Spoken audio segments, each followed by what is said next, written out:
TLCC Space Lab, how do you read? Read you, Bob. How copy?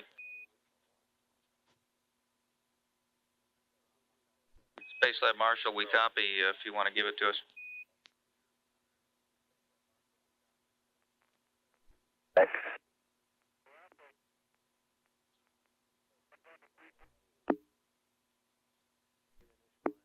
TLCC Space Lab, how do you read? Loud and clear, Bob. How many?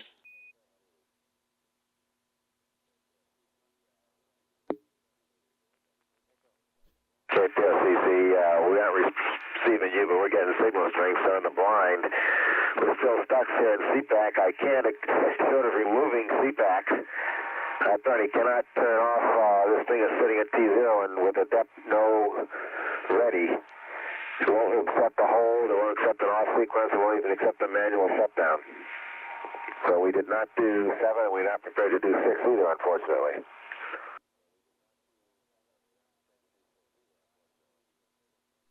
Houston, call me on air to ground, transmitting in the blind. We see the signal strength is 3.7, so maybe you got some uplink problem, or maybe you're not receiving us. We're going to hang in there till we get to good old Botswana.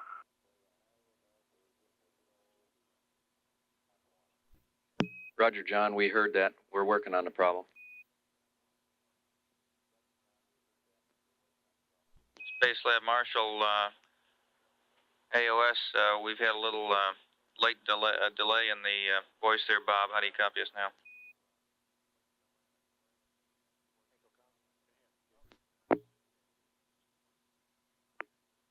Columbia, Houston, air to ground 1. How copy? Loud and clear, Houston. Roger, John, we've got you 5 by here. Our previous problems with comm have been traced to ground problems. We seem to have them fixed now. And I just want to give you a reminder, you look like you're a minute late for the free drift. Over.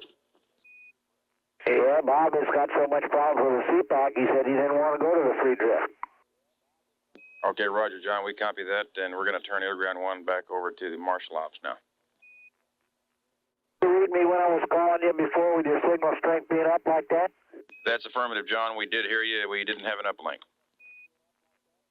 Okay, that's what I thought you might have. Okay, TLCC, Space Lab. We copy, Bob. We got API and CPAC on the loop ready to help you. Space Lab. Okay, what happened? What happened was we got this depth ready now, apparently very close to T0. The delta T on the display went to 0. Nothing started. When we found out we had that problem, we tried to do a number of things like trying an item 11 to hold it and then do an off sequence. It wouldn't respond to that. We tried an item 1 to proceed. It wouldn't respond. An item 14 all. So it won't respond to that either. So the only thing I could see left was to remove ECAS and do a CPAC backup load, but that struck me as rather drastic, and I wanted you guys to look at it before I did it. Bob, this is CPAC, and we'd like to go do a model number off. That's 02 Delta Tango 14 in the checklist. Then check depth opt after that, and we'll go back and do a manual opt.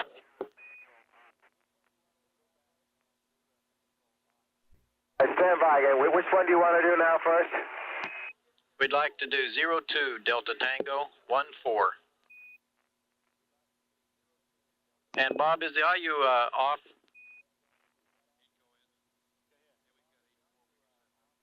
Say again, with what off?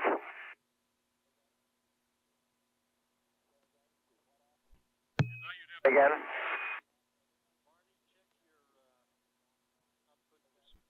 Bob, we'd like to know if the IU dep is on or off.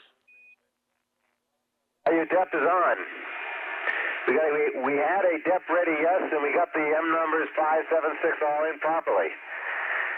And I went and checked and verified that IU dep was still in fact on, and it is, and the dep is opt.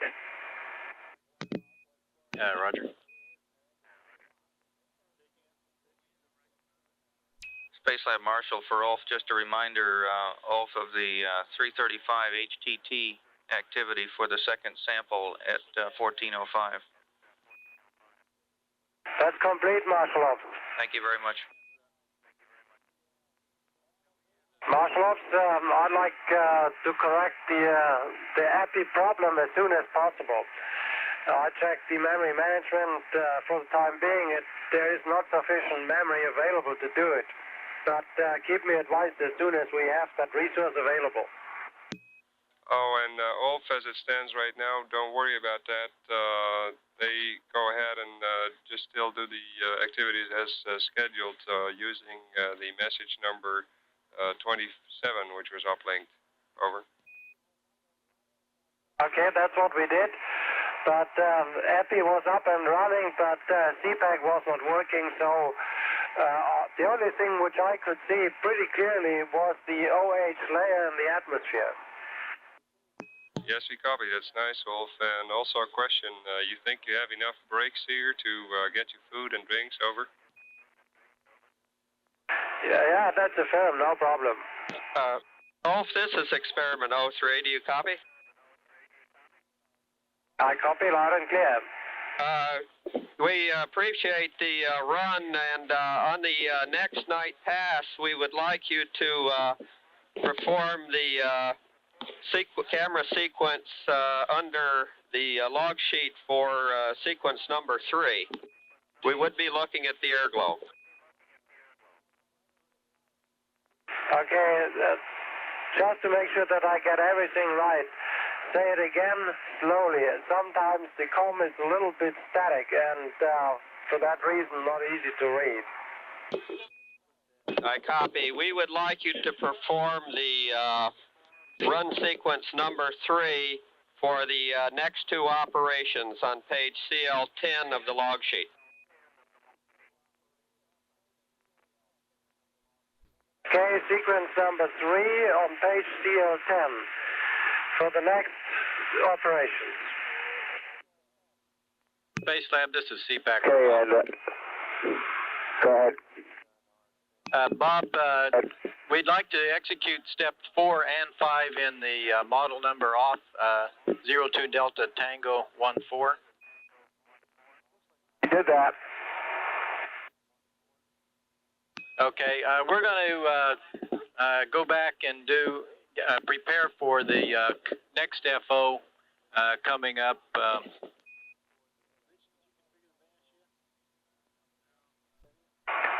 That's the 2 FO7s.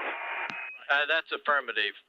We'd like to take a fresh start and get ready for those FO7s coming up.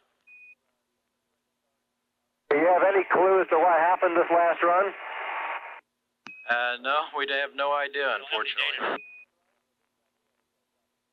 Well, I was leaving it there in case you could see something that would tell you something that didn't tell me anything, but the thing was definitely ready and waiting and going up until very close to T0, and then after T0 when nothing happened, I looked and noticed that the depth ready said no.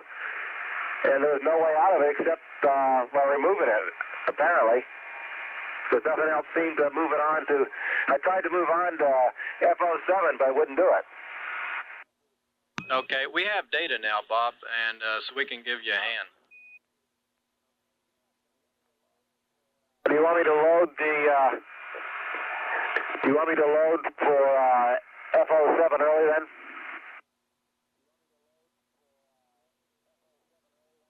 Stand by, Bob.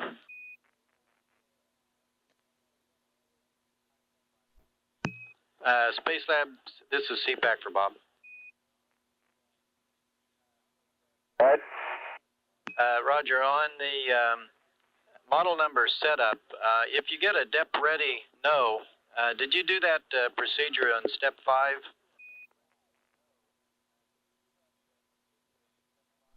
Step 5. Affirmative. It's on 02 Delta Tango 4.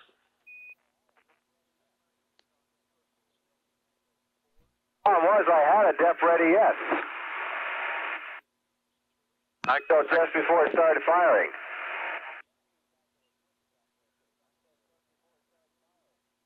Did not recycle a switch at that point, if that's what you mean.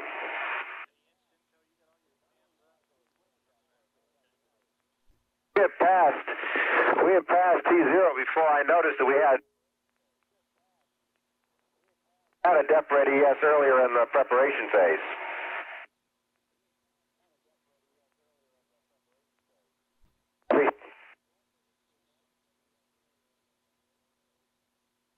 Marshal Ulf, this is PS1. Go ahead, Ulf. Okay, we had an error message, 19A, status not okay, 84. And I looked up the contingency procedure and issued the high voltage relay to off. The related SIT was 3565. Okay, Ulf, repeat what you did after high voltage to off. Over. Did you copy? I'm clear.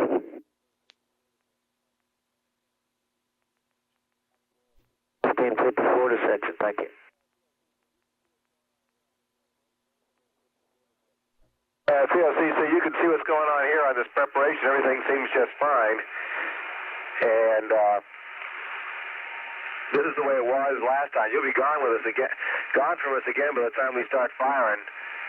But I'm not sure what to do about it. Dude, reloading the depth from the MMU is a rather drastic step.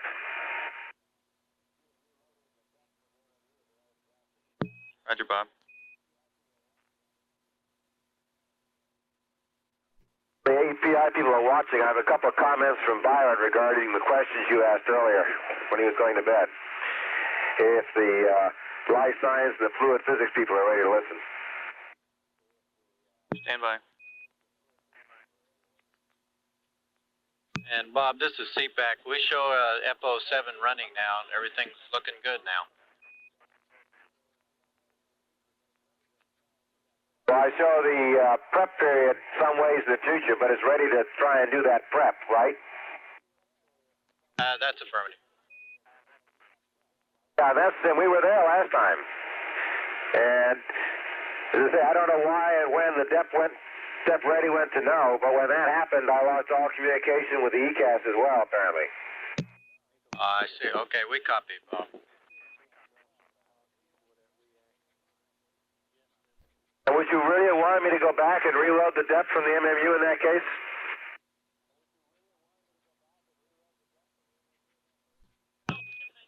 No, Bob, we do not want to reload.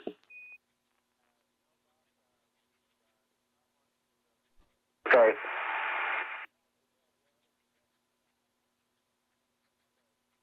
In case it happens again, do you have any suggestions as to how to get to the second M number once it's all screwed up on the first M number?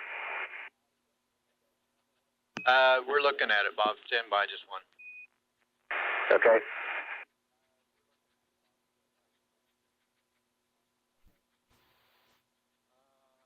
Space Lab, this is CPAC for Bob. Ed? Well, Bob, we're not sure what happened. We want to just go ahead and press at the present time into FO7. And the only thing we can suggest is just to execute -4 to continue with the -4 if you get a problem. Okay, which says that in this case it would have had me gone back and recycle the switch, the IU depth switch a couple times. If that was not successful, go back and reload the depth, right? That's right. All right. Okay, so you would have me reload the depth, all right.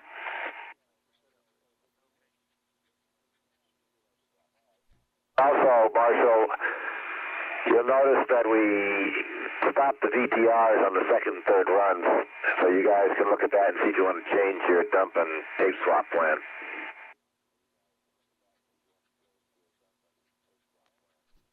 Bob, this is CPAC. Go ahead. Yeah, we want to hold off on doing an MMU load. We're running nominally now. We'd like to press. Say that again. We do not want to do an MMU load at the present time. The system's running nominally, and we'd like to continue on to the FO7. I understand you don't want to do it now, but suppose after you're over the hill, I get another depth ready no just before T0. Then what do you want me to do again? Wait for you to come back up? That's affirmed. Okay.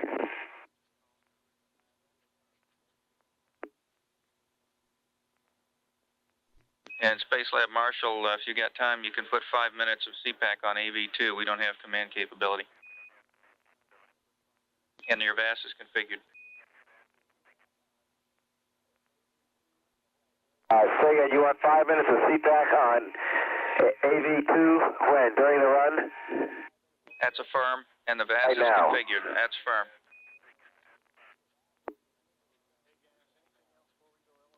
I expect the VAS will be configured as shown in the PCAP. And so what do you want me to do that's different? Negative, that we got the VAS configured just the way we want it. Okay, then what was your first comment? The VAS is configured correctly. You can start the tape recorder and put 5 minutes on AV2. Okay.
Houston, Columbia, transmitting on air to ground 1. I see your signal strength. If you can read me, I'd like to report that Vernier jet R5R failed off at 15:11:09. It looks like the same kind of failure that the other one had, but sure like for y'all to look at it. Thank you. Columbia, Houston. John, we copy that, and we've been having a problem reaching you, but we just got good luck at the time of your call. Our plan will be the same as for the failure yesterday. We'll get a playback of the data and probably do a hot fire test later. Before I turn the air-to-ground over to the folks in the back, I've got a switch for you. The high data rate. Okay, the high data rate recorder is filling up and needs to be dumped, and I'd like you to go back to A1R and take the payload recorder switch. It's the payload recorder power switch. It's guarded to the on position. Over. Okay, the payload power recorder switch, the guarded switch to on. That's on, mark.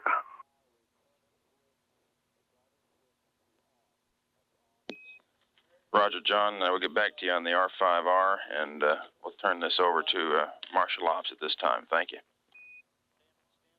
Alrighty. Space Lab Marshal with you for another 40 minutes.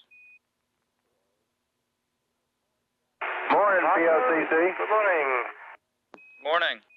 Should report that the FO7s ran exactly as they are supposed to. That's good news. So it makes me feel... Again? That's good news, Bob. It makes me feel like something must have had a configuration problem, but I sure don't know what it was. They ran perfectly. And Ulf got some very nice Horizon air glows. Both in 6300 and the 7200. The OH is really fantastic. Copy that. And CPAC doesn't know the answer to that CPAC problem either, Bob, but they're still looking. Marshal Ops, this is PS1. Go ahead, Ulf.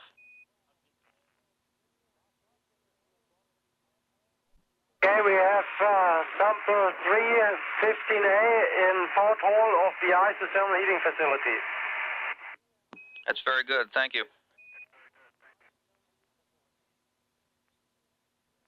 And we hope you guys are taking an opportunity to have some lunch.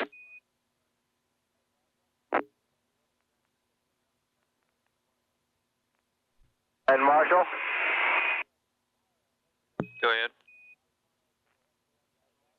Two comments from Byron. I mentioned those earlier. If Life Science and the FPM guys are around. Okay, stand by.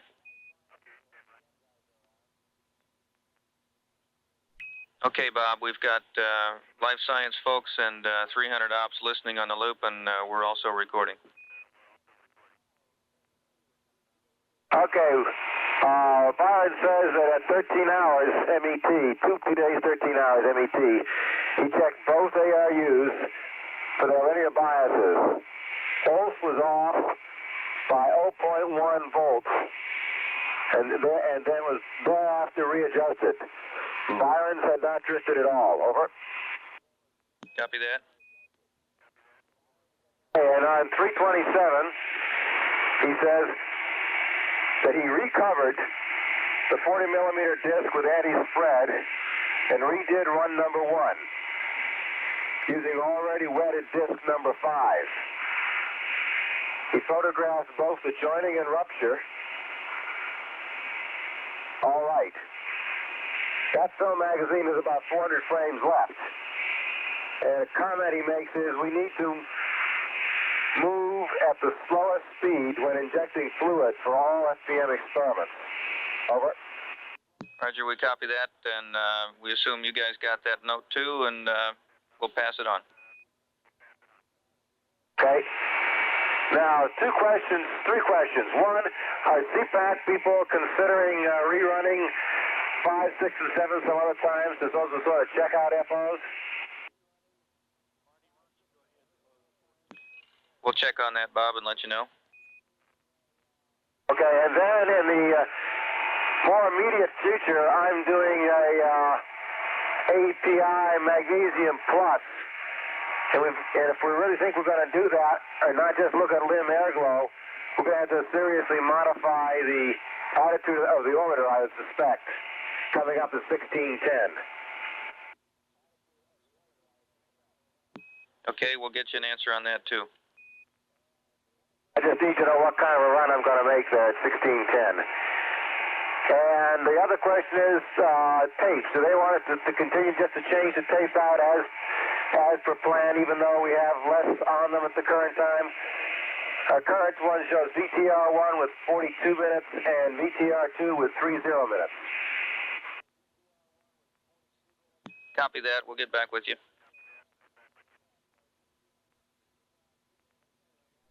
One other thing for the CPAC folks, which I didn't think anything of and still don't really imagine it has anything to do with the earlier problem, was that when I set up for M number 5, the first of that set of 3, for some reason, let me see which switch it was.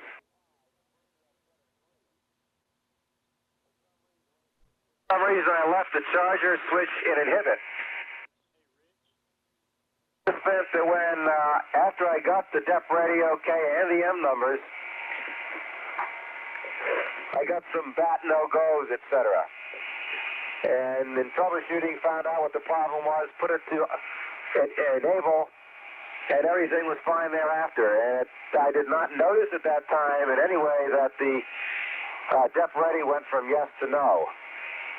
So I think the initiation and the preps all started on time. But that did happen, so they might just keep an eye on that if there's something tricky about that. Okay, we'll pass that on too. Slot, this is PS1. Go ahead, Ulf. Okay, I have one question related to API. The problem is that I did that dep update, but one of the entries is probably wrong in the procedure, and I'd like you to take a look to that.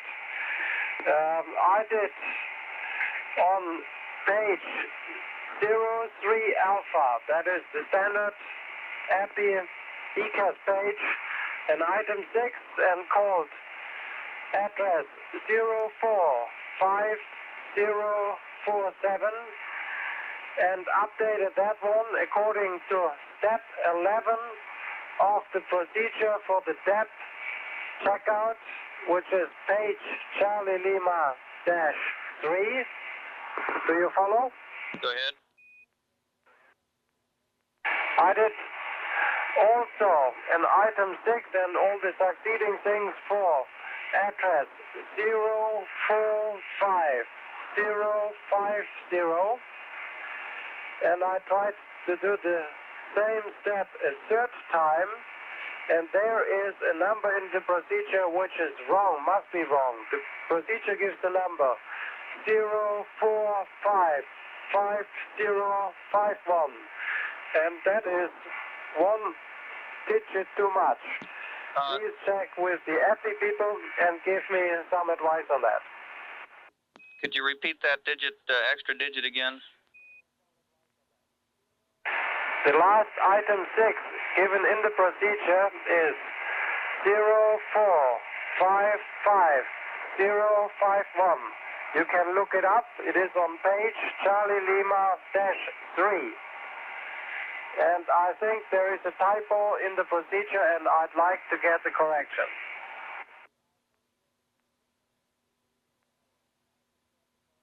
Okay, Ulf, we concur, and the correct number should be 045051. Okay, correct number in the, is 045051, and I will do that as soon as possible. That's firm. Thank you. Okay, Bob, question for you relative to the IU dep. Did you manage to note the time when the IU dep went from ready yes to ready no? No. Roger. And do you recall where in the procedure you were? I think you mentioned that to us before. I noticed it. It was when I noticed we weren't getting any firings. Okay. And the T0 number still said T equal to 0, so it never started to fire. Previously, I believe it had counted down and gives me the 30-second warning.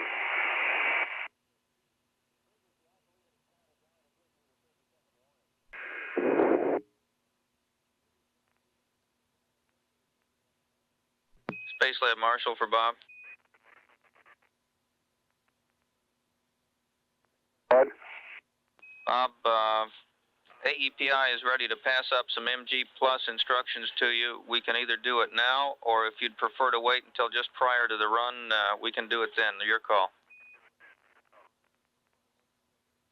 I can copy him down now. Stand by. I got something to write on. Okay, on your call, I'll tell him to go ahead.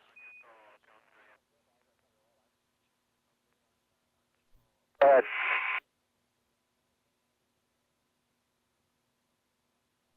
CC, go ahead. Okay, Bob. Gary's ready if you're ready with paper and pencil.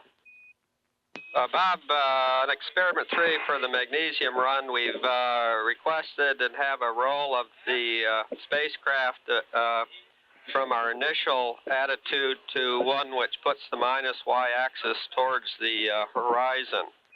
So we would like to run the camera while it's in the locks under the same procedure Ulf has been running, and you can follow the camera control sequence as for the FO run number 9 in the FO log sheets. Okay, you've requested a different orbiter attitude, so we'll put me looking in the right direction, and I'll run this as in run number 9 in the log sheet. That's affirmative. Okay, thank you. Gary, this is Wolf speaking. Over. Go ahead. Okay, I'd like to tell you that we went through all filters and changed the high voltages till we got decent pictures, and for 7200 we got fantastic layers, probably OH. Well, that's great, Ulf. We're very pleased with that. Good work. Okay.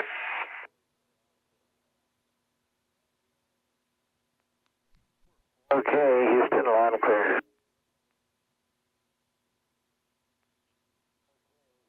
Okay, go ahead.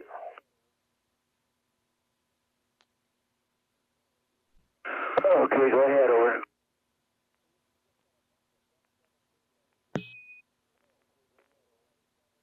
Houston, we just got a bunch of depth 17 messages, beginning at 075758. About 1 a second.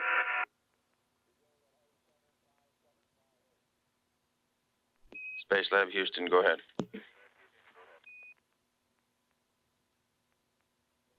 Space Lab Houston, air to ground 1, go ahead. I see what's wrong.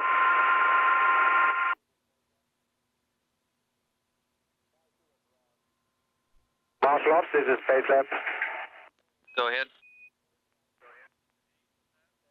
Okay, I'm supposed, according to PCAP, to change our tapes, but we have 41.6 minutes left on VITR1 and 30.4 minutes on VITR2. And my question is whether you really want me to change the tapes here. Roger, we're working that same question from an earlier call from Bob, and the DMC's working it. He'll get back with me, and I'll give it to you as soon as I got it. Okay, roger that.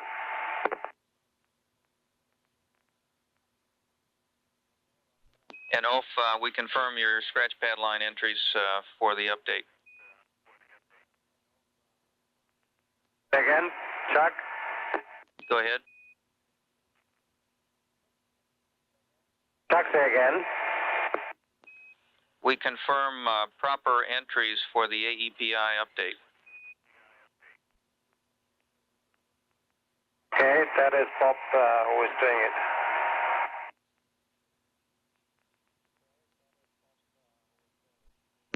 Columbia, Houston, air to ground 1.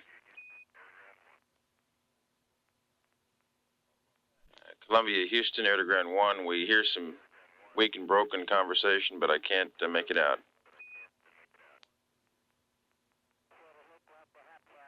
Roger, John, you're very weak, but we understand that you've completed the hot fire. The jet looks okay to us here. You may toggle RM, and we will stand by for your rad stow. Over.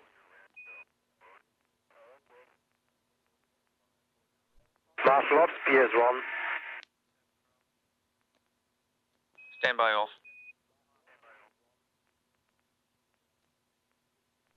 Okay, Ulf, answer to your question, you can scrub the tape change out at 2 days, 16 hours. Do not change AV2 at 16 hours. Okay, I understand we skipped that tape change at 16 hours. That's affirmed. I have one more thing in relation to EPI.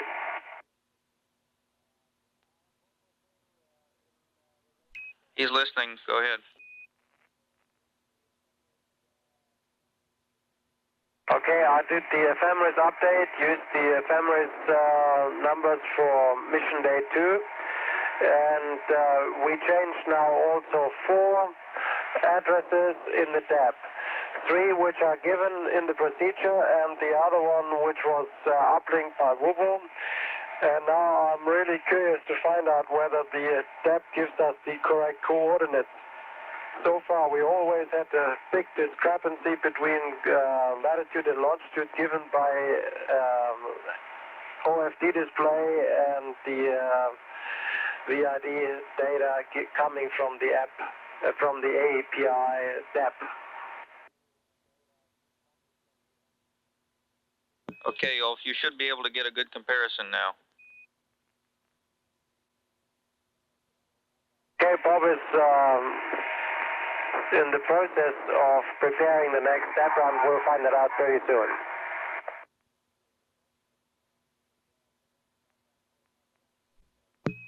Space Lab, this is Marshal Ops for Ulf. Yes, we'll go ahead. Yes, Ulf, we want to switch off the both heads of the horizon sensor by displaying the HRZ display and doing an item 4 and an item 8. That didn't work. How's that?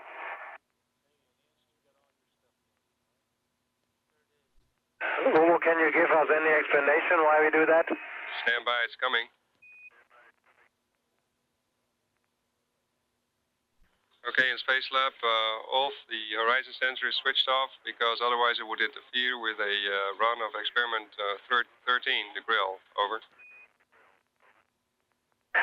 Okay, roger that. And we ignore these temperature messages. I think they are coming from that switching. Roger.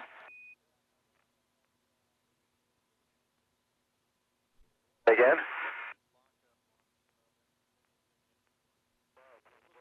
Didn't hear one.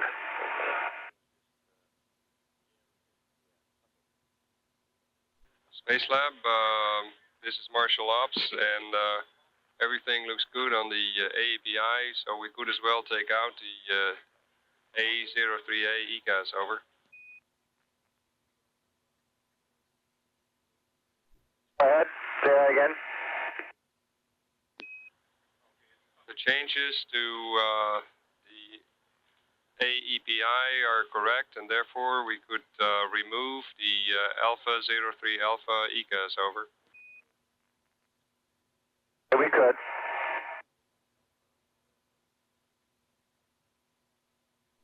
And Space Lab, we're about a minute from LOS. We've got a 13 run coming up.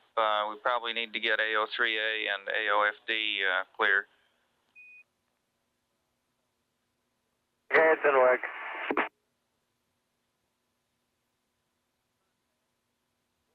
And we'll see you again at about 17:01. Okay, we gave you more than 10,000 watts. That's great, Ulf. Thank you. And Ulf, before we go over the hill, congratulations on the good run for MSDR. No sweat. Go ahead. It's okay. Thank you. That's from Kina and Steimler.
Slowly. I breathe. Okay, after that, go to ephemeris update, which is on page detailed dash 10 or 8. I did not copy that. Oh, that's on 8, and then follow steps 10 through 15, over.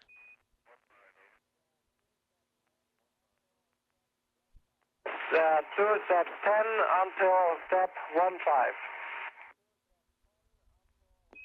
And Ulf, use ephemeris values for day 2, over. Ephemeris values for day 2. Okay, Ulf, and after you've done that, then we return to the depth checkout on page CL-3 and follow step 13 through 18, and that completes this message. After that, go back to depth checkout, page Charlie Lima dash 3, and do steps 13 till 18. Read back correct. And Space Lab Martial Ops for Ulf, we got a correction here. The last number, 18, should be 15. It's 13 through 15, over.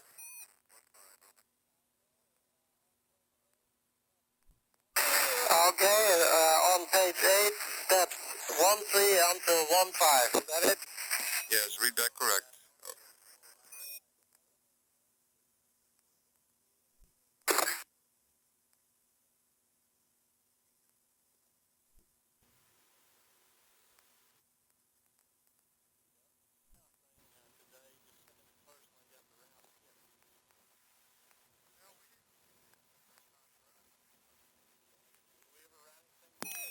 Space Lab, this is Martial Ops for Bob. Ready to go? Yes, Bob, request from CPAC to have no SMO on Model 5 and Model 6. All right, correction, Model 7, but that after Model 7 complete, you immediately start with the SMO, which actually is on Model 6. But the request is to have the SMO immediately after 7 complete, which is still in the dark. Over. Okay, let me go through that one more time. You want no SMO for Model 05. You want no SMO for Model 07. But you want me to do a SMO between 7 and 6? Yeah, that's affirmative. And immediately after 7 complete, which is still in the dark. Over. All right. Any particular SMO they want?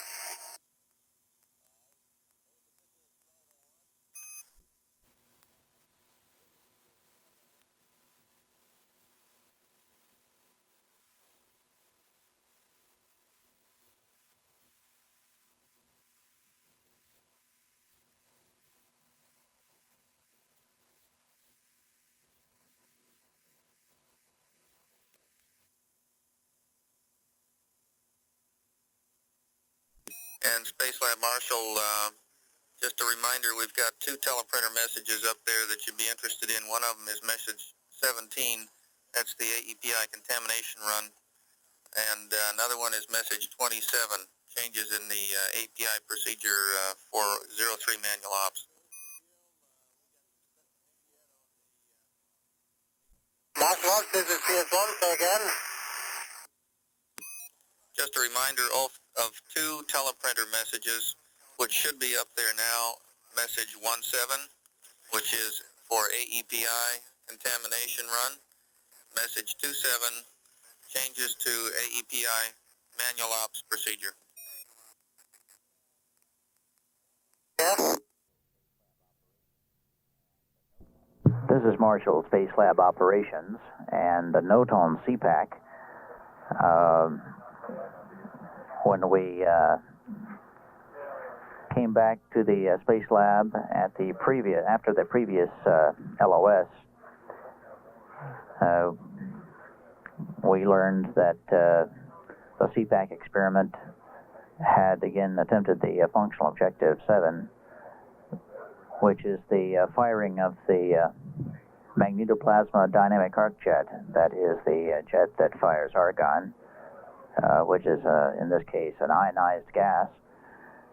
And it is fired to test the effects of this gas in neutralizing the orbiter, which, as it passes through the plasma of the extreme upper atmosphere around the Earth, it becomes positively charged, but the neutral gas is designed to draw off that positive charge and neutralize the spacecraft.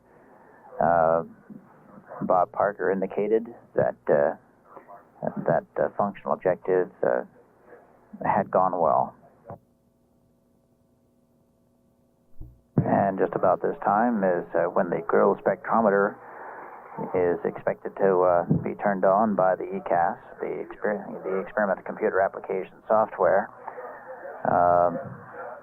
The grill spectrometer is ESA Experiment 13. It is intended to study on a global scale the atmosphere between 15 and 150 kilometers altitude.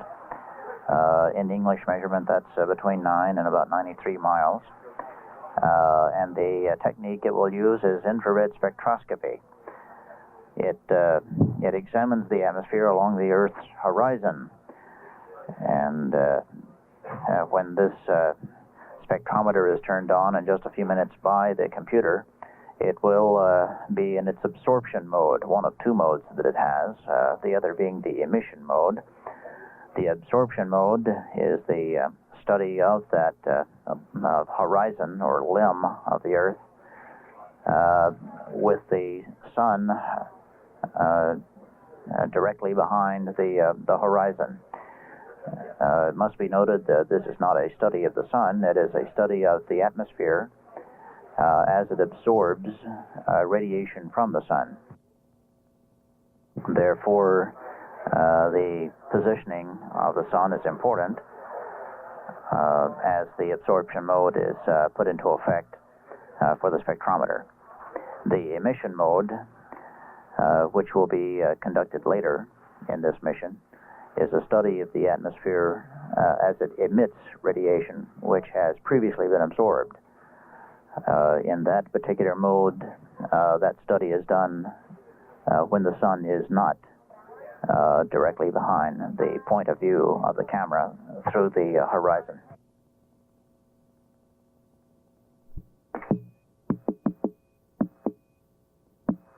SMA on every round one. This is Marshall Space Lab Operations. 2 days, 17 hours, mission elapsed time, and our next spacecraft television will be live downlink coming at 3:09 a.m. Central Standard Time. This live downlink will be concerned with the Helianthus annuus experiment, Experiment 101, which is the dwarf sunflower seedlings plant experiment. The purpose of that experiment is to observe the growth movements of plants in microgravity. This is Mission Control, Houston, at 2 days, 17 hours, 18 minutes mission elapsed time. We've had a delay in the acquisition through the tracking data relay satellite because of some ground configuration problems, but they are getting that straightened out. We'll probably have some communication over the Ascension Island station, either through the Ascension station's capabilities or through the TDRS, one or the other. So we'll be standing by for that. This is Mission Control, Houston. This is Marshall Space Lab Operations, and we're anticipating, as was just previously mentioned, to be resuming communications shortly with the Space Lab. A little bit behind schedule.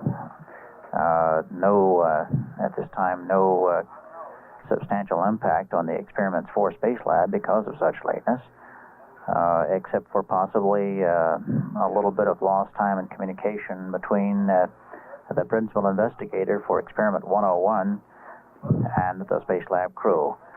At this time, the the Space Lab crew is scheduled to be working with the Helianthus annuus experiment. Ulf Merbold is scheduled to be making some plant selections from those rotors that maintain an artificial 1G environment for the plants until they can be selected at various stage of growth and placed into a dark box where their growth is photographed by infrared. There had been some time set aside for the principal investigator to be voice-enabled to talk live with the Space Lab crew, specifically with Ulf Merbold, and to talk Ulf Merbold talk through the experiment with him as the plant selection was made. The chance of that happening may be at this point diminished, and that situation will become more evident when we finally do resume communications with the Space Lab. At 2 days, 17 hours, 21 minutes mission elapsed time, this is Marshall Space Lab Operations.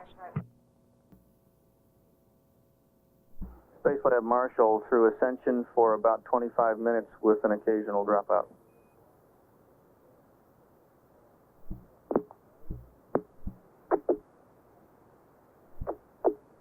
Space Lab Marshall Ops for Ulf. Yeah, Marshall, this is Space Lab. Go ahead. Well, I may have called for the wrong guy, Ulf. I noticed Bob is doing the sample change out.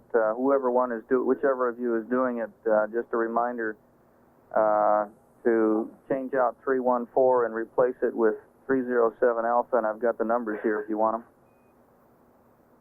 Okay, we have the 307 Alpha already here waiting for the change out. That's good. And we have also a GHF off-light flashing. We can do that as well. Marshal Ops, this is PS1. We have a problem with the right rotor camera. It gives us a real bad signal. Do we have the video downlink real time?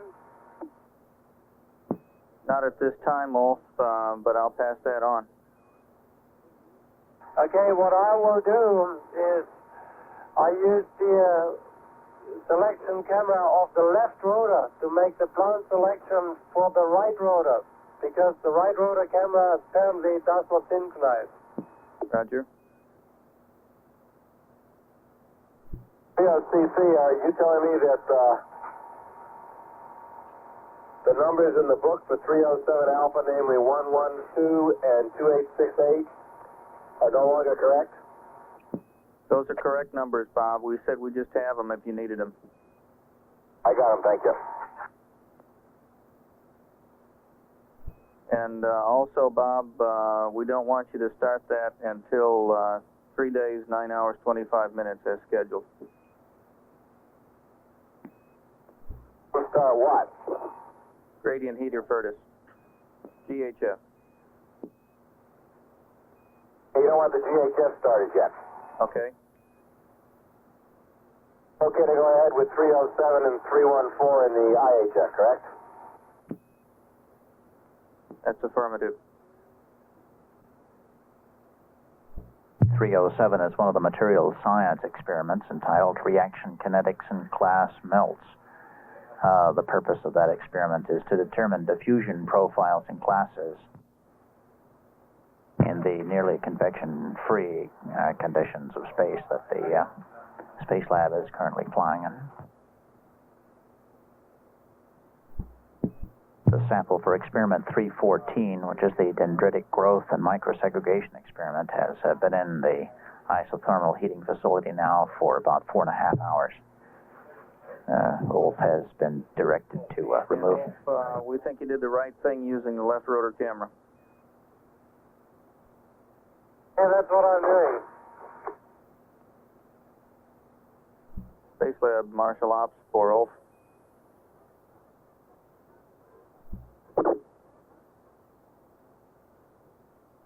Space Lab Marshall for PS1. Go ahead, Marshal. Ulf, we copied what you said about the problems with the right rotor camera. Did you notice any similar problems with the dark box camera? Well, lately the dark box camera was okay. We had that problem with the dark box camera too, but it worked pretty well the last hour. Okay, and did we copy you correctly that you noticed a loss of synchronization on the left, the right rotor camera? Similar to the 201 problem, with the only snow on the screen. Roger. Spacelab Marshall, we've got about 2 minutes left through Madrid. At that time, we'll try to switch back to Tidris, but we may not acquire. So if that's not the case, we'll probably see you again at Guam at 18 plus 8. Okay, copy that. And Spacelab, we don't have any data in the POC right now, but the MCC fault messages indicate a string of errors relative to experiment 13. You might take a look at that for us if you would. Last we had the cooling problem with 13. I went through the malfunction procedure. It should be okay. Okay, thank you. And can you confirm the pointing was okay, Dirk or Ulf? Confirmed. The instrument required the sun. We checked that, and after the run, there was the cooling error message. I think it is 83 or something like that, and I made sure that the cooler was switched off. Roger. And Ulf, before we lose through Madrid, can you tell us how the plant selection went, please? Oh, we are still in the process of selecting plants. It is difficult because we have to take the modules from the right rotor to the left side, one by one. That's a firm. That's a Roger. And Spacelab Marshall, in order to prevent damage to experiment 23 from some CPAC firings, we'd like you to issue on PTC an item 17 before 1800. Spacelab Marshall, AOS for 8 minutes. AOS or LS? AOS, Ulf, we got you through Tidris at last for 8 minutes. Okay, fine. And Ulf, we'd like you to issue an PTC item for us in order to prevent experiment 23 from being damaged by CPAC firings. It's an item 17 on payload thermal control page, sometime before 1800. Okay, I'll do that right now. Okay, payload thermal control page and an item 17. Is that what you want me to do? That's affirmative. Okay, high voltage power is shut off. Roger, thank you. That is for experiment 23, is that correct? That's affirmative. Experiment 23, high voltage power. Okay, that's complete. Thank you. Some CPAC firings are coming up in the next hour following the 2 to 18 hour point. And Wolf Marable just advised to shut down the high voltage power on experiment 23, which is spectroscopy and X-ray astronomy. That's an ESA experiment which is studying detailed features of cosmic X-ray sources. Some of the equipment involves a detector system. It's a gas scintillation proportional counter. This type of counter means that when X-rays come from an astrophysical target, such as a pulsar or a supernova, those X-rays are received, and their characteristics are recorded by the way they excite the xenon gas within this gas scintillation counter. Space Lab Marshall for Bob. Go ahead. Bob, could you make a couple procedure changes for us? It's relative to... Go ahead. Okay, it's relative to something we voiced up to you before for a unique operation. And we'd like you to make it to all the relevant procedures involved. If you recall, we told you on CPAC it would be wise to remove the ECAS before issuing or before turning the IU-DEP off. And there are 4 places where it should be made. One of them is to the nominal ops checklist, and another time for the O2 nominal ops Q card. Then again for Delta Tango 14, and also for the O2 MAL 11. Same thing applies to all of those. Remove the ECAS before sending an IU-DEP off. Well, IU-DEP off, right? Yeah. Remove ECAS first and then IU-DEP off. Copy. Thank you. That exchange between CIC Chuck Lewis and Bob Parker. Bob Parker being advised by Chuck to remove the experiment computer application software on the CPAC experiment before the IU-DEP was turned off. The IU-DEP, an acronym for Interface Unit of the Dedicated Experiment Processor. The interface unit is that device which interfaces between the Dedicated Experiment Processor, which is... Space Lab Marshall for Bob. How'd you go? Bob, our housekeeping data on MSDR down here shows us something other than the correct numbers for the samples. We wonder if you'd check that and correct it if you could. First number is 0112, second number 2868. I think that's what you read back to me, but we're not showing that down here. That's what we've got in the book, and 112 and 2868 is what we have in the book, and that's what we're trying to put in unsuccessfully. Understand. Last one to get an error on 102. Error 102, thank you. Correction, that is the fault ID 102. Copy fault ID 102. How can we recover from that? Stand by. Space Lab, we're checking. We got a minute to LOS. Next opportunity, Guam, 18 plus 8. Roger. Space Lab Marshall, there's a misprint in the procedure. The correct number is 0122, 0122, and 2868. Second number is correct. First number, 0122. Yep.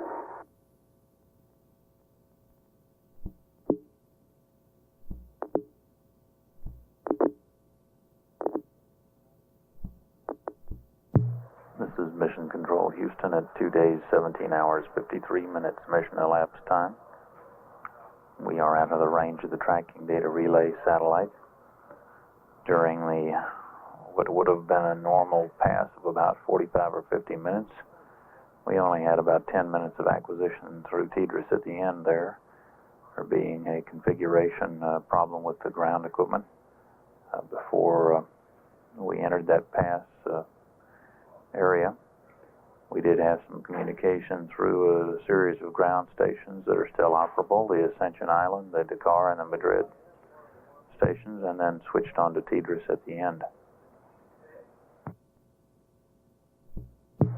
Orbiter systems appear to work, continue to be working well, and we have no problems working at the present time.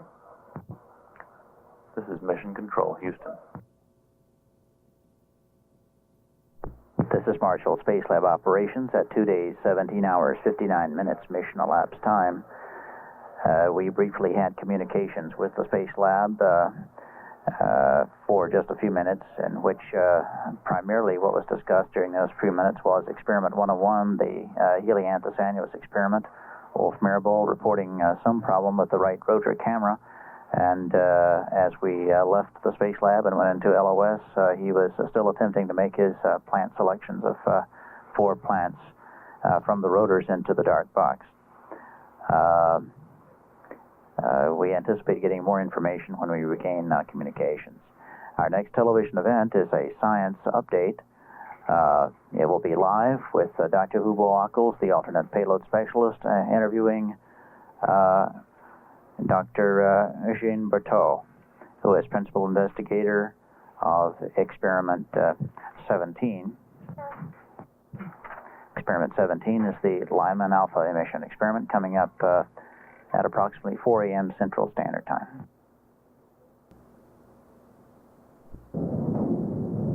I'm Hugo Ockels, and we're here next to the Payload Operation Control Center, Mission Day 2, and we're on 18 hours MET. We're sitting here with Dr. Berthaud, who is the investigator of one of the experiments, who is not really operated by the crew on board, but it is operated by the investigator on the ground. So you have attended that experiment from the ground, got your data. First question I have, of course, is how's the total amount of data compared to what you originally expected? Up to now, we were supposed to have 16 observations, and we got all the 16 except for one, the very first one that we didn't got. And can you tell us in, let's say, easy terms, what you measure? We were willing to measure deuterium in the upper atmosphere of the Earth. Deuterium is the heavy isotope of hydrogen, and because it's twice heavier as hydrogen, it behaves differently in the upper atmosphere of the Earth. Mm-hmm. Upper atmosphere is 100 kilometers and above. That is right, yes. Mm-hmm. So you did measure that. First question is, how much deuterium is out there? Well, there is about the same ratio of deuterium to hydrogen in this upper atmosphere as the sea level. In the sea, for instance, you have about the same ratio, that is to say, 1 part in 10,000. And is there any immediate conclusion you can put on that the fact that the ratio is the same in the upper atmosphere and in the ocean? The conclusion is that it probably holds also for other planets like Venus and Mars, and so what we could perhaps see in the future is that we could measure this deuterium to hydrogen ratio in the atmosphere of other planets by remote sensing, like using the Space Telescope, for instance, and then it would give us this ratio for the whole atmosphere and for the whole planet itself. Now what kind of role does deuterium play in the sense that, suppose I give you now the data on how much deuterium we have in Venus' upper atmosphere. You say, okay, then I know what it is on the surface. But what would that give? I mean, what would you do with that answer? There are some indications. That the ratio could be much higher in Venus, like 100 times higher than on the Earth. And it could be explained in terms of differential escape from both isotopes, because hydrogen escapes more easily than does deuterium, and it could mean that there were 100 times more water in Venus at the beginning of the atmosphere of Venus than now. And there could have been up to 100 meters of water in the atmosphere of Venus, of liquid water perhaps, in the beginning of Venus. But now there is only steam and only a very few left water. So you say that the ratio of deuterium to hydrogen is an indication of how much water was originally on the planet? Exactly. Well, that looks very interesting. Does it mean that you can observe this deuterium from, say, all the other planets we have here in our solar system? Most interesting are Venus and Mars, because here these are the only planets in which there could have been at some time liquid water and life, because life would require liquid water. Now, knowing all this and seeing the success of your experiment, what is the thing you're going to do next? I mean, are you going to send out your experiment to Venus? Well, if there are an opportunity, certainly you would send it to Venus, but the other thing is that we could be prepared to make observations with a space telescope to pursue this subject. Okay, so with the kind of equipment you have, you could go in various ways. Could you probably shortly also indicate what it really is, what your equipment is, out of what it exists? Well, it measures light, and because hydrogen atoms and deuterium atoms are illuminated by the solar light in the UV. And this instrument is measuring the light which comes from these atoms, and it is equipped with two filters, one which can isolate the light from deuterium, and the other one which can isolate the light from hydrogen. And by playing with these two filters, we can discriminate the two emissions. Is this method being used before? I mean, did we have other spacecrafts before Space Lab 1 where we had an equipment like this? No, it has never been used with both associated deuterium filter and hydrogen filter. Sounds very good. Well, we're running almost out of time here. I have to go back to a next AOS or a next communication with the spacecraft. Thank you very much, Dr. Bertos. Thank you. And that was a live science update by Dr.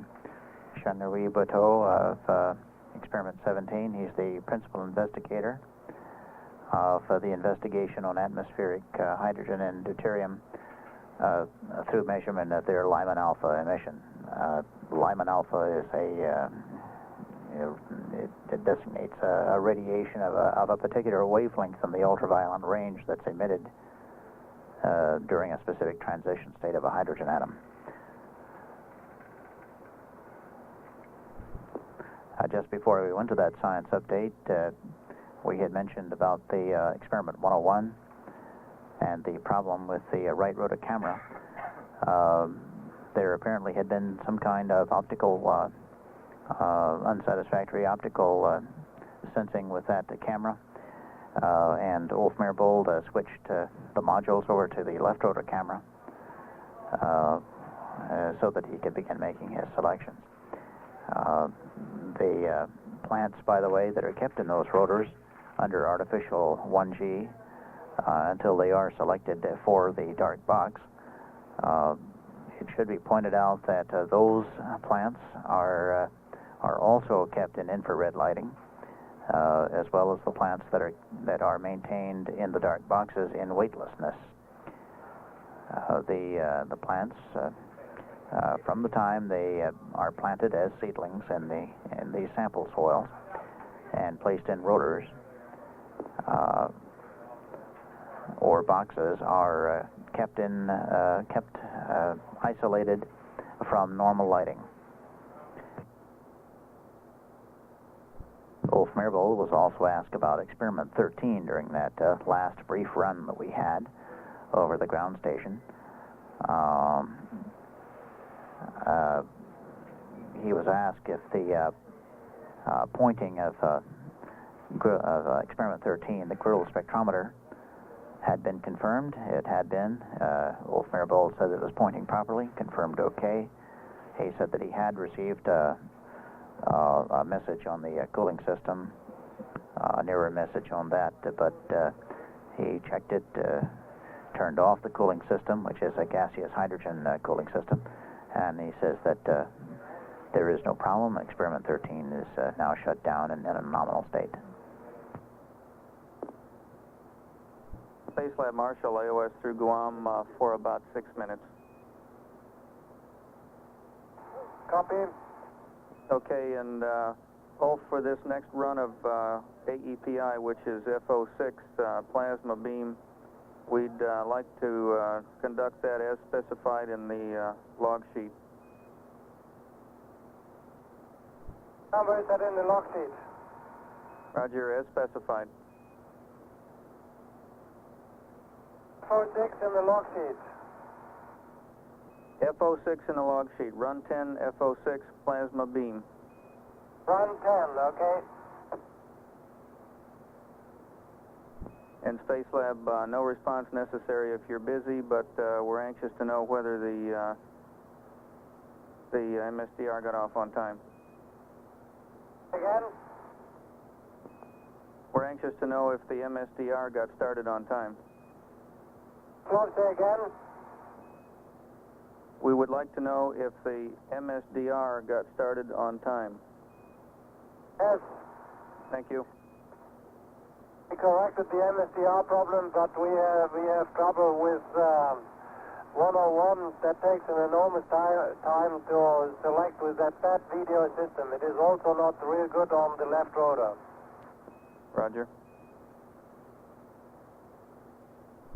Chuck Lewis asking if the MSDR got off all right, that reference to the material science double rack containing the isothermal heating facility. Because of the shortage of time. Marshall, just a reminder to you to cue the orbiter crew to start the orbiter tape recorders for the CPAC run at 1825 T0. Unable to copy right now. Because of the shortage of time at that last pass, there had been no inquiry by the Payload Operations Control Center as to the status of the most recent sample to go into that isothermal heating facility. It was experiment 307, reaction kinetics and glass melts. That was to be set up, and sample 314 was to have been taken out. It was set up at the 1300-hour point. That was about 5 hours ago. 314 is dendritic growth and microsegregation that was removed, says Ulfmerbold, and the sample was placed in the isothermal heating facility. It was done on schedule. And Space Marshal, if you've got time, could you tell us whether the FO setup went properly? FO setup. FO setup for CPAC. Talk to Bob. What do you mean by FO setup? Do you have a DEP ready? Yes, Bob? Everything is fine. Everything is fine this time like it was last time. I don't know what happened the first time. Okay. I don't know if that's what we're supposed to do, but that's what it says upstairs. I guess that's what we're supposed to do. Space Lab Marshal, LOS in 1 minute. We'll see you again at 1834, Cedrus. Great. This is Marshall, Space Lab Operations. We have once again lost communications with Space Lab. We'll be regaining it in a little less than 18 minutes from now. And when we do return, the crew is scheduled to begin working with CPAC again. Functional objective number 6, FO6, which is a sub-experiment to in which the use of neutral gas plumes, specifically nitrogen, a neutral gas, or one without charge, will be used to neutralize the vehicle. The gas will be fired out around the spacecraft, and then the electron beam accelerator will beam through it to ionize it. And then as the vehicle passes through this now ionized gas, it should neutralize the vehicle, which, as it passes through the space plasma, becomes positive, and the neutral charge of the gas should draw that positive charge off.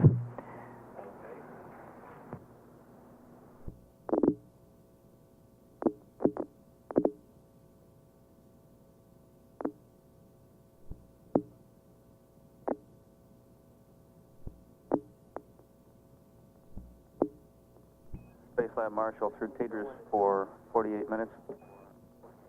That's Chuck Lewis voicing up to the Space Lab. Astronauts, this is PS1.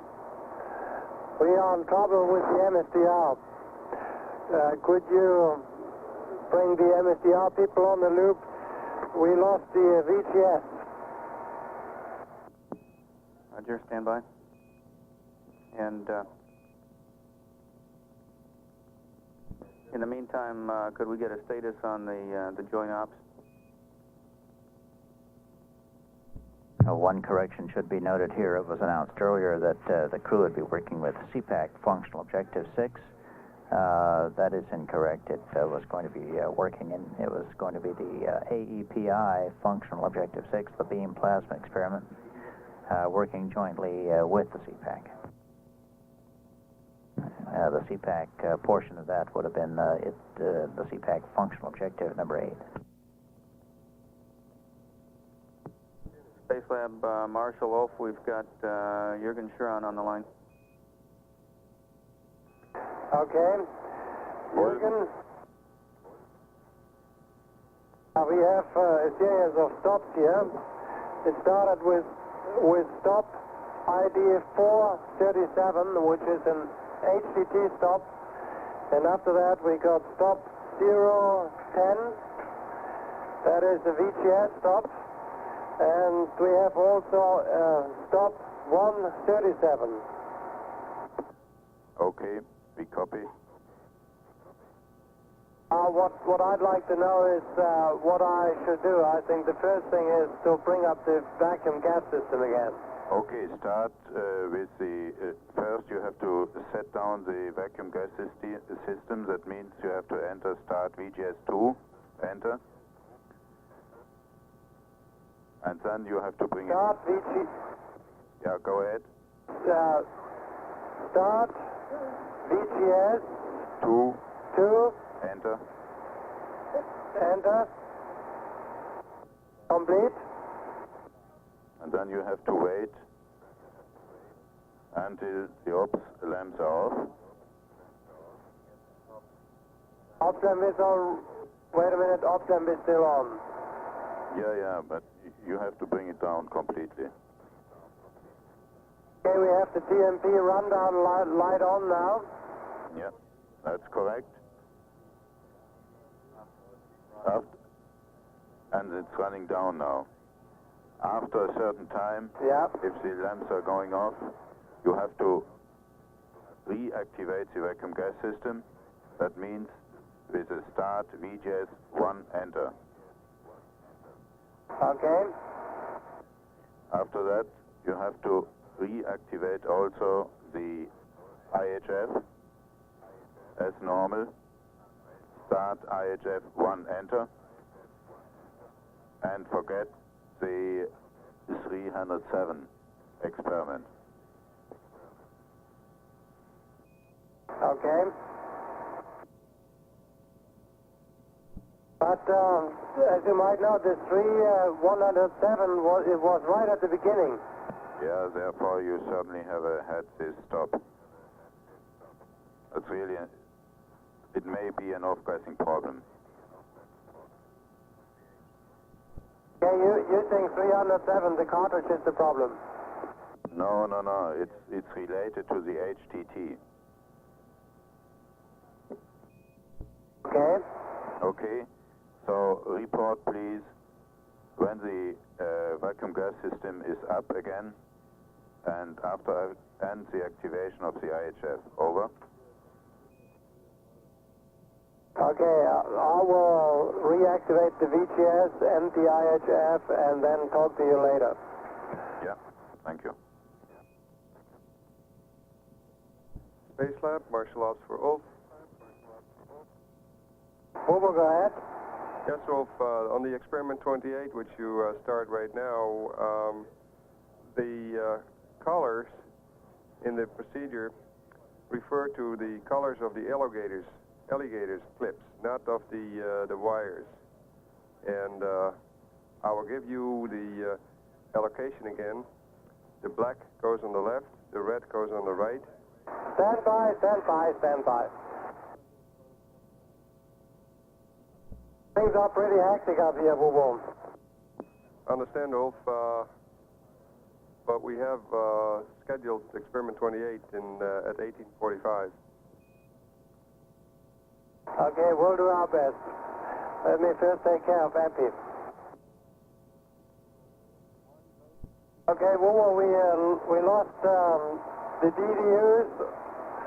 Both of them right now, I'm unable to knob the EPI-DEP here, so I leave it on, and I'm ready to copy it down what you are telling me.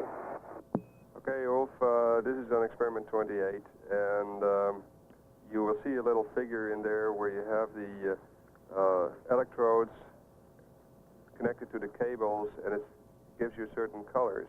The colors are of the alligator clips, not of the cables. And second, go ahead.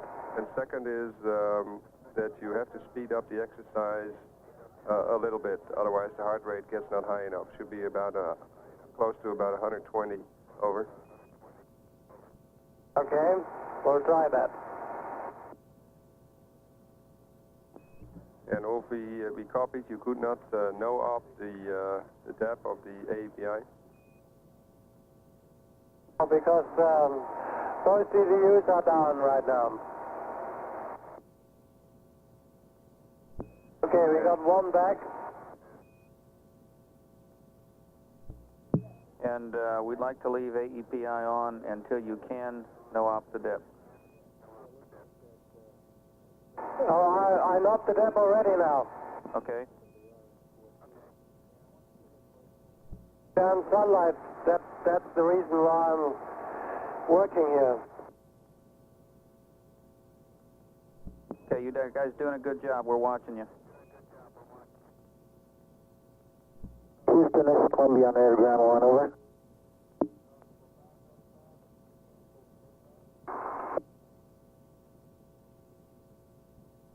Columbia, Houston, go ahead, John. Okay, Houston, when to stop that maneuver, we had a right RCS number 3 leak. We isolated the manifold, and sure enough, it leaked down. Roger, we're looking at that right now. Okay, it's R3D. It was a leaker, and the manifold is leaked down. Roger, we're looking at the data on the aux side of that jet, and you're in a safe configuration. We'll get back to you in a couple minutes with a recommendation. Okay, well, we did the best we could under the circumstances. We also had a propellant thermal pod message during the rotation that we started troubleshooting, and it came out to be an instrumentation area. It was a test heater aux line, and it looks like an instrumentation area, although it's started to come back down right now. And Houston Space Lab, when you have a moment. Roger, and John, we see that also, and we think maybe the B heater is cycling a little higher than the A heater was and may have caused that problem. No, I'm calling Houston. Okay. Sorry for that. Space it was Lab, up to Houston, 96 degrees when I checked it. Roger. Okay, Houston, we've had some apparent CRT failures, both of them in the module. And I'll give you some of the characteristics of it to help you troubleshoot it. I'm not quite sure. I have my own conclusion, but I'll let you think about it too. And that is that we have the experiment computer is still running. The file counter is still counting. It has a system stop error of 2001 with an interrupt level of 3. I don't personally know how to interpret that. When I first came upstairs and looked on Spec 211, both of the standby. Okay, we're standing by. The experiment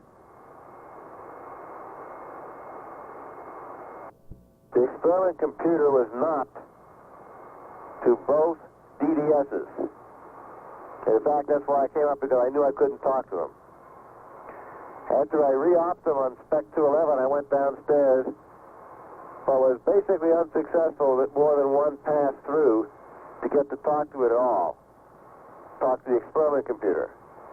When I came back upstairs, they were again knocked. And I'm not sure what the problem is. I wondered about a power glitch that could have set this off, because we seem to also have some intermittent problems at the moment with the material science double rack. But I'll be interested particularly if anybody can help me with the system stop error codes. Roger, Bob. We copied that, and we'll get back to you in a couple of minutes. Marshal Ops, this is Piers 1. Go ahead. Question to 300 systems. For the IHF, the ISO ops lamp is still on. Do we need to set it down before we restart it? Stand by. Space Lab Marshal, we passed the question on off, and Jurgen says it'll take 2 or 3 minutes. We'll get back with you as soon as he has an answer for you. Okay, roger that.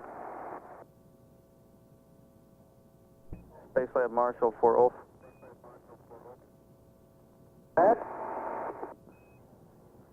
Ulf, we think what you need to do is halt IHF 31, enter.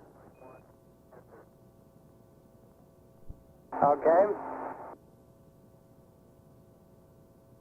And Space Lab, Marshal Ops for Ulf, could you also set down the CPAC by flipping the switches according to the checklist? Over. Okay, I come back to you. Space Lab Houston for Bob. Go ahead. Bob, right now our telemetry says that the DDSs are re-opt. Are you still showing that they're not? No, on Spec 211 I'm showing them re-op, but last time I did this, went back downstairs and tried to use them, they apparently knocked themselves again. Okay, Bob. Give me 2 minutes. We're going to look at the times. We know the times for those messages. We're going to look at it and go back and look at our playbacks and see if we can find a power glitch. We'll get back to you. As far as the... Okay, and we in fact never got a message, either upstairs or downstairs. Bob, one quick question. Okay. One quick answer. The subsystems DDU is still dead, but the experiment DDU is working. Okay, we copy that, Ulf. Thanks. That's very confusing. All right. Okay, we think the system stop error codes you got are old messages from the ECAS overflow caused by dividing by 0. And they're self-correcting. Okay. Move on. Yes, Ulf, go ahead. I'm back with you. You want me to reconfigure CPAC or what was that? We had the feeling that you did not complete the shutdown of CPAC and AAPI, and we want to have the CPAC shut down according to the checklist, flip the switches on the panels. It's all switched off.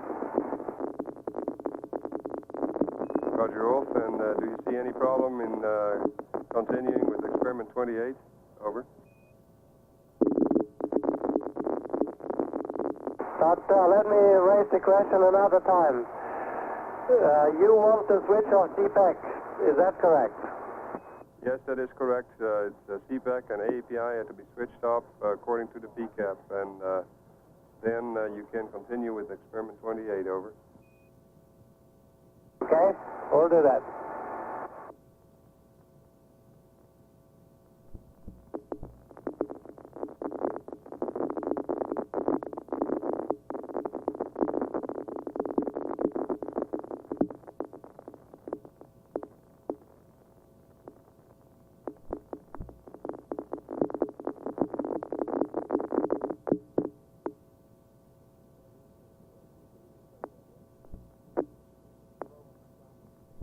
Houston and POCCs, the Space Lab here.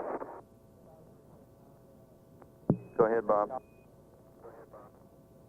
Okay, for both of your sakes, it's not working properly down here. I'm not sure what caused it or what really fixed it, but both of them seem to be working properly on both computers. That's good news. Thank you. Good. Okay, Houston. Space Lab Houston, did you call? I said they're all working properly now. Okay. There were a series of BDS-02 messages, however, which may reflect something of what happened. You might ask your... Roger, we saw those, Bob. We're looking.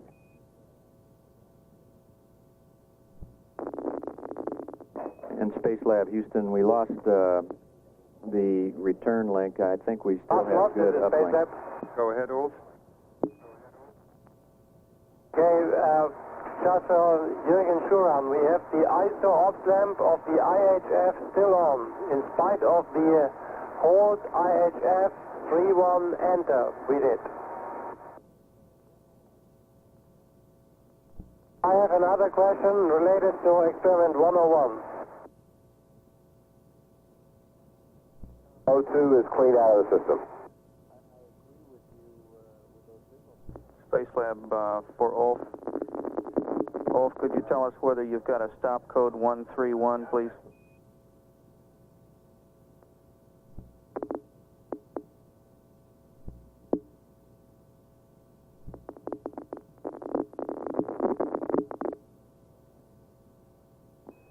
Space Lab, Marshal Ops for Ulf and Bob, and be advised that we canceled experiment 28. That said, you can continue, but start the prep for experiment 201 in time, over.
Space Lab Marshal in the blind, we seem to have lost the return link, and while we still have you intermittently and at least with the forward link, we'd like to let you know that we recommend you run 201 on time as your primary priority, and we hope to see you when we got downlink coverage again with some good news on 201.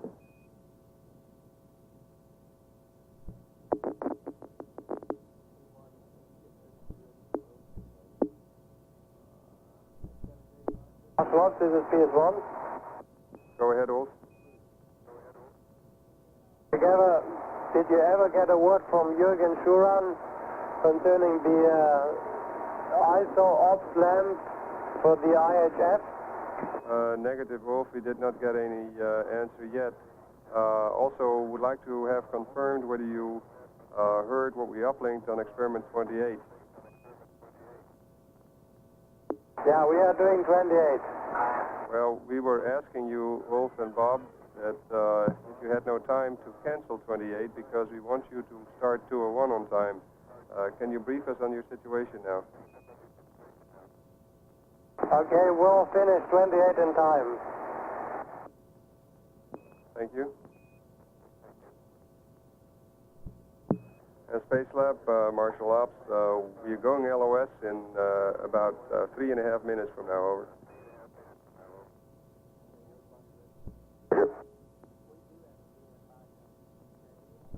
Front lights.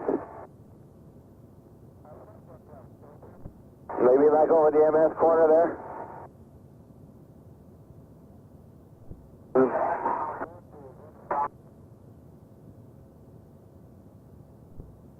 I don't know. Spacelab, Marshal Ops, be advised that for 201, you don't have to wait for AOS before you start linear threshold. Just continue linear threshold. Over. How do we know that?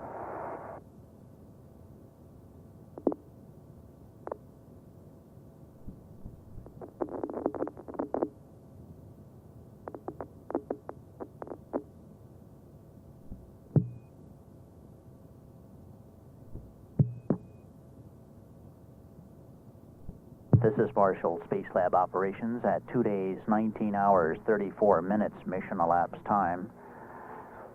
And we have about 17 minutes before we regain communications with the Space Lab.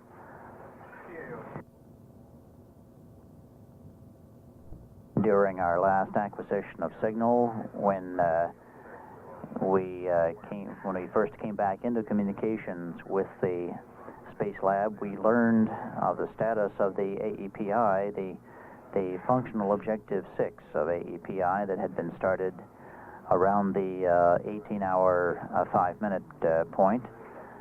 That was the functional objective that was to be worked jointly with the CPAC experiment and its functional objective number 8.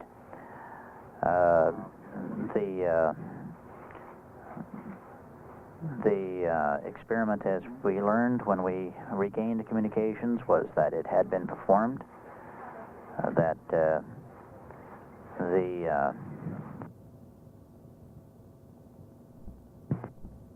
plasma beam propagation functional objective of the CPAC had been performed, which was the arc jet. Specifically the magnetoplasma dynamic arc jet. And in functional objective number 8, it fired an ionized argon plume into the area outside the orbiter spacecraft. The purpose of this functional objective was to investigate the propagation or the manner of traveling of the argon plume.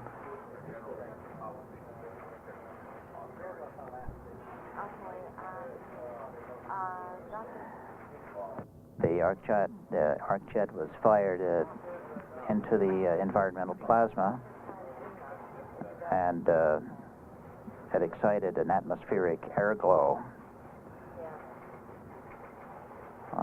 The plume, having been energized thusly,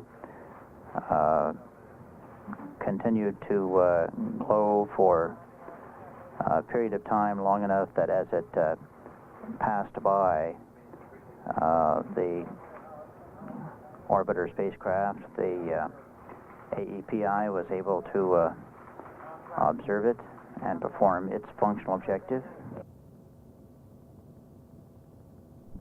The AEPI is one of the complementary experiments used in a series of space plasma physics experiments. Whenever the CPAC performs its beam injection experiments, the CPAC does have its own detecting instruments, but other instruments such as the AEPI also participates, and is used in the analysis of these gas plumes, these ionized argon plumes. It was learned, however, that once the AEPI had run this experiment, Ulf Merbold reported that there was a DDU problem, DDU standing for Digital Display Unit. That is a video monitor type device inside the module, which displays data and is used in giving commands to some of the experiments. And because of this DDU problem he was experiencing, he could not give a command to the AEPI to shut it down. The power is still on the AEPI. That DDU problem is still being troubleshot by Ulf Merbold at last report. And the fact that the AEPI is apparently still running does not appear to be a significant problem. It is drawing very little power in its current mode.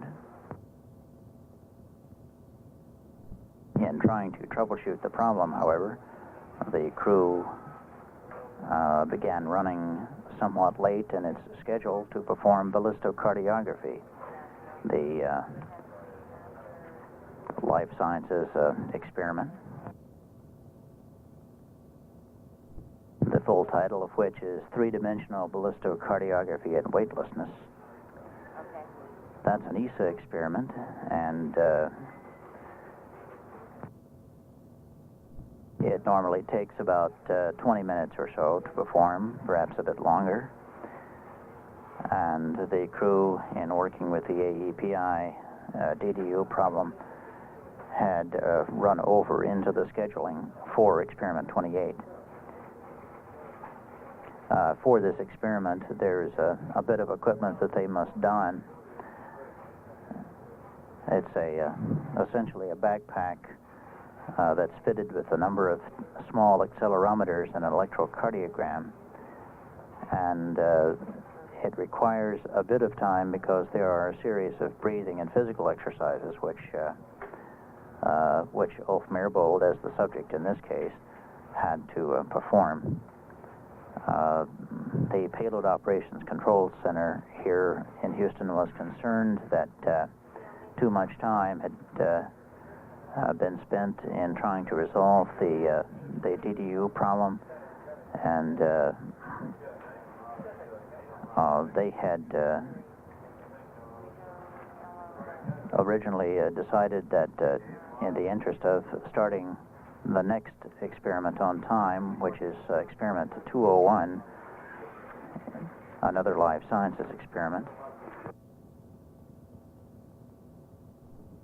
involving rectilinear accelerations and optokinetic and caloric stimulations. An experiment which does demand a good bit of effort and time on the part of the crew. In order to get 201 started in time, the POC was going to recommend that experiment 28 be eliminated at this point and be rescheduled later in the mission. There was an intermittent dropout in communications while we had this AOS period with the crew, and when we did regain communications during this period of AOS that we have had, it was learned that the crew had finished experiment 28. They had gone ahead and had performed it, and had finished it according to Ulf Merbold on time, which is about the 19-hour, 10-minute point.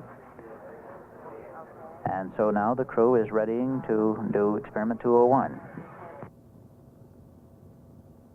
The experiment which investigates the vestibular functions of the inner ear, and particularly the otolith organs, which normally help to maintain an upright posture. Experiment 201 is actually a number of sub-experiments that are under a single number, 201, and the 201 experiment is performed throughout the mission. Different subsets of the experiment are performed on different days. Today is flight day 2, and on flight day 2, the sub-experiment areas to be performed will be linear threshold, linear VOR, and caloric, the caloric stimulation subset. A little less than 7 minutes remaining now until we regain communications with the spacecraft. At 2 days, 19 hours, 45 minutes mission elapsed time, this is Marshall Space Lab operations. This is Mission Control Houston. Columbia is now out over the northern part of Australia, about 2 minutes away from possible communication through the station at Aurora. It's an S-band site. We could have some Space Lab communications at that site, although we wouldn't have any UHF for orbiter communications. Spacecraft is on orbit number 46, and all systems aboard the Columbia appear to be performing normally. Occasional minor exceptions, but there are no major orbiter problems. Red team is well into its day, and the blue team is about an hour and a half away from the end of its scheduled sleep period. And we're standing by for acquisition in about a minute and a half. 2 days, 19 hours, 50 minutes. This is Mission Control, Houston. Columbia, Houston, we're going up with a teleprinter message here at Aurora, and we'll give Dare to Ground 1 back to the guys in the back. And Space Lab Marshall, we're with you for another 5 minutes or so. This is Marshall Space Lab operations, and we are in an AOS period with the Space Lab. But at this time, the Payload Operations Control Center would prefer not to communicate with them because the crew is at this time doing linear threshold, which is a part of the 201 experiment that was mentioned earlier.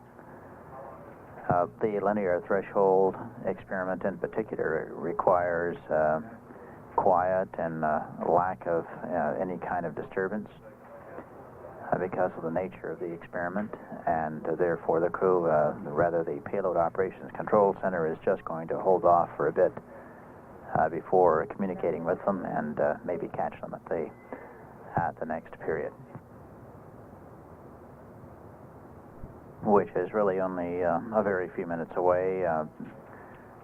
We should be picking them up again when we go LOS in about 7 or 8 minutes. This is Marshall Space Lab operations again, and we have now passed out of that Control Houston, 2 days, 19 hours, sector where we mission did elapsed have time. AOS with them, but Columbia we are now LOS again, and we have a little more than 8 minutes to go before we communicate with them again. When we do reestablish communications with Space Lab, we may be learning some further status about the isothermal heating facility and whether or not, in fact, that indicator light has gone off or not. Ulf Merbold was going to exchange experiments and found that the operations light of the isothermal heating facility had not yet turned off. The exact nature of the problem is not yet known. It is suspected perhaps it is in the common system of the vacuum and gas system, the VGS system, which is one of the common systems of the materials science double rack, which supports the other facilities besides the isothermal heating facility and various common elements.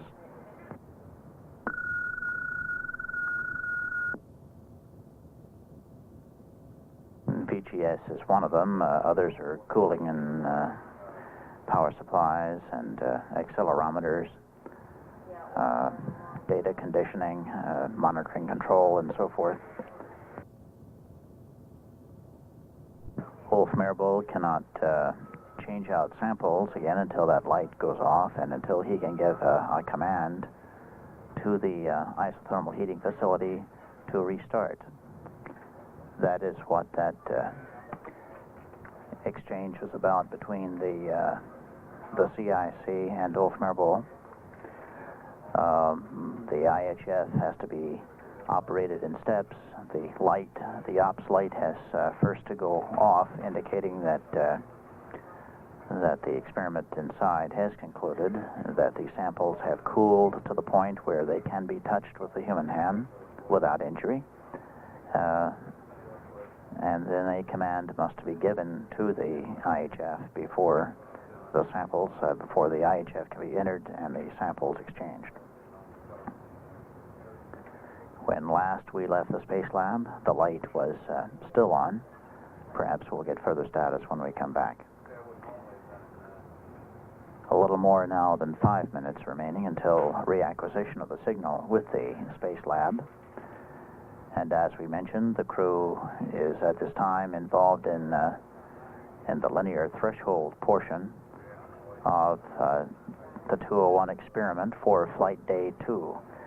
There are various experiments, sub-experiments rather, under Experiment 201. A series that are performed on Day 0 and Day 7, on Day 1 and Day 5, and then some for Day 2. Today being Flight Day 2, they are performing linear threshold.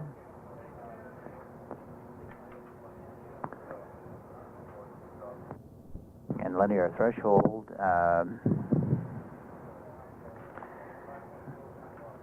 the subject eyes are closed and his ears are cupped and supplied with a masking white noise. The subject in this case is Wolf-Merbold. And while Ulf is in this situation where he is not seeing and not hearing, effectively isolated from a visual and oral environment, he is further instructed not to speak during this experiment, and he's seated in the body restraint system, which is a chair-like device, which is for some experiments attached to the center aisle cage within the module, but in this particular instance is detached and floating free and being held by the operator,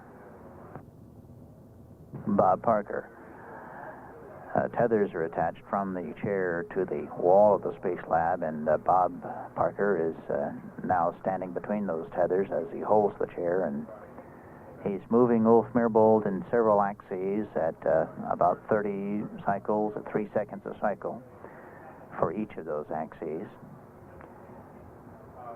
And Bob Parker is using the same motion each time, namely forward and back motion of his arms to move the chair, and the axes change as Wolf-Merbold changes his position in the chair itself.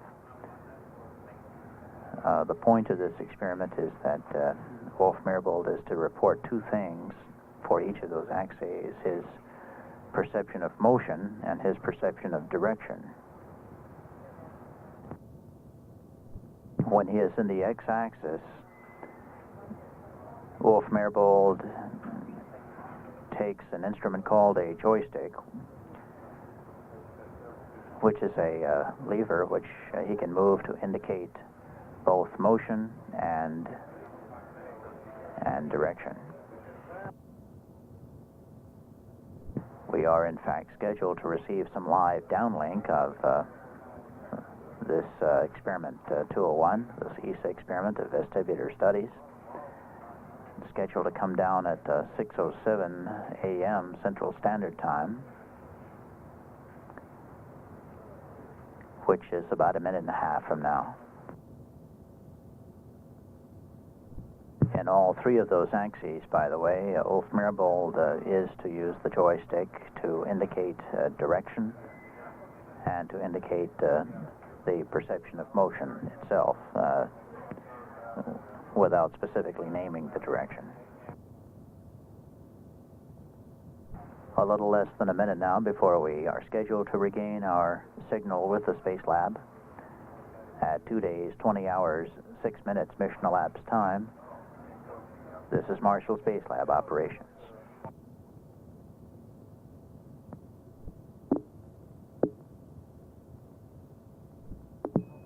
Space Lab Marshall operations were AOS for about 49 minutes through TDRS, and we're expecting real-time TV on this pass on your cue.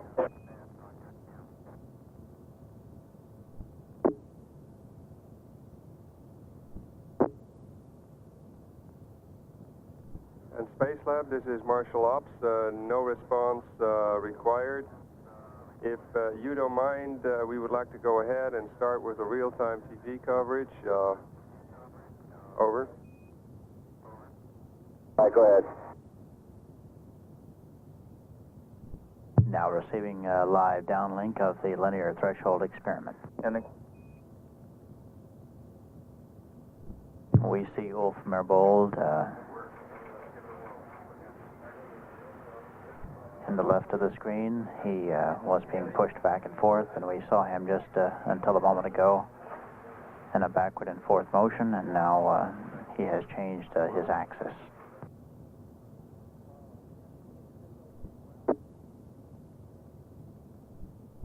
Yeah. And Space Lab, Marshall Ops, without directly reply necessary. As soon as you finish your linear VOR, we would like to have a little report on linear threshold and linear VOR. Furthermore, be advised that we would like you to continue with caloric on the same subject with this PS1, which is Ulf. Over. Caloric on Ulf instead of me? That's affirmative. Come. The rationale we got here is it will save us some time of the time of the change of subject. Over. All right. Some instructions being voiced up there by Fubo Ockles to Bob Parker. And just a moment ago, Press on and do caloric on him. Roger.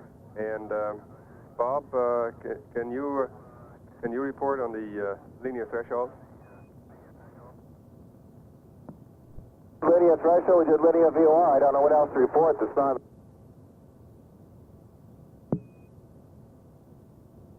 Yes, Space Lab. Bob, you were a little broken up. What we think we copied. Sure what you want for I'm not sure what you want for a report since it's all on the tape, really, and I can't. in the POC user rooms, the 201 investigation team is following this 201 experiment closely as Ulf Merbold receives instructions from Fubo Ockles. That's all I really can tell you about it at the moment. Correction, as Bob Parker receives instructions. And just keep us a little informed on where you are.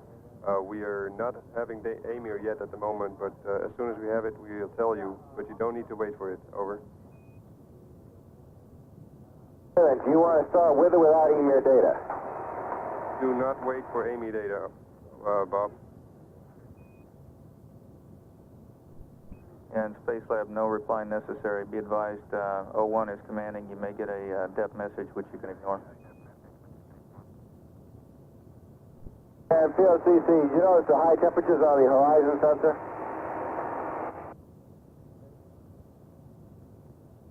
Yes, we copied. Space Lab. Bob, we caused the high temperatures by turning horizon sensors off. And you can ignore it. You turn them off? Okay. And what's the status of the IHF? While we're waiting on that, Bob, we need to get the CPAC battery charging started. Yes, Space Lab, Bob. The IHF can be restarted with an IHF-1 enter. Fubo Echoes giving instructions there on restarting the isothermal heating facility. And Space Lab, this is Marshall Ops. We would like you to still stand by for looking for some AMIR data before we continue now with the caloric. All right, two things. First of all, did you say I should do a resume IHF? Negative. Do a start IHF-1 enter. Then start IHF-1 enter. That's affirmative. Do I now understand that you want me to wait until we get EMIR data before we start the caloric? That's affirmative, Bob. However, at the same time, we have some KU acquisition problems, so just stand by for a second here. And Space Lab, Marshall Ops, we can also, in the meantime, start the battery charge for CPAC, which is on the O2 Delta Tango 10, page 10. You guys would recognize that there's two people up here trying to get all your stuff done. I think you might be quiet until we got one or the other of them done. Well, that's true, Bob. However, we thought you were waiting for KU and acquisition at the moment, and the battery... Would you guys please tell us exactly what you want done when, and we'll forget about what else we're doing at the present time. Do you want us to get Ulf out of the seat and we'll go and do all these things? Negative, Bob. We want you now to... Please hang on.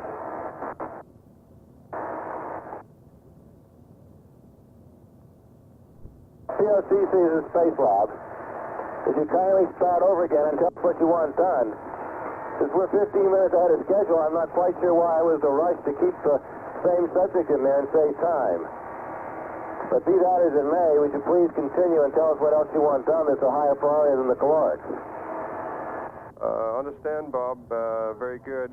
The no subject change was partly for time, also partly for getting the caloric done on two different subjects.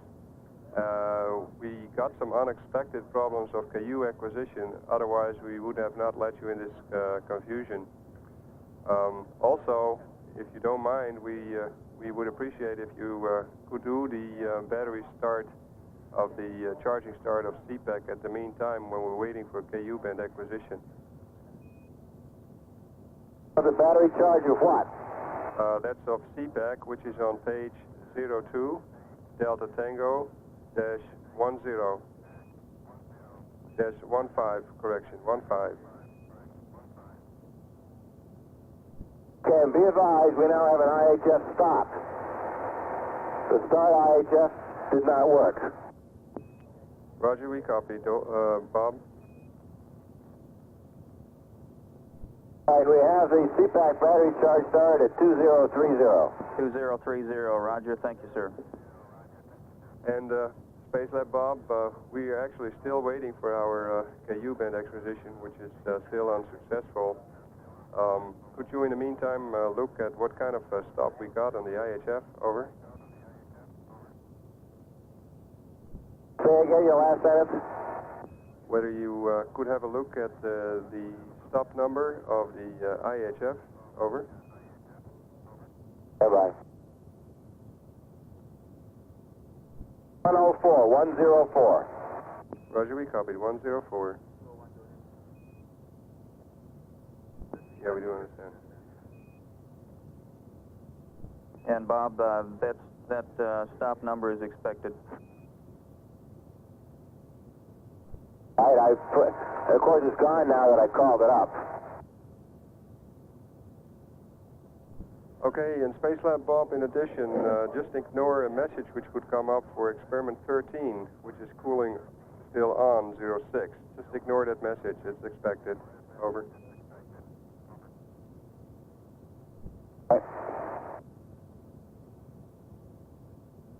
Columbia, Houston, on air to ground 1.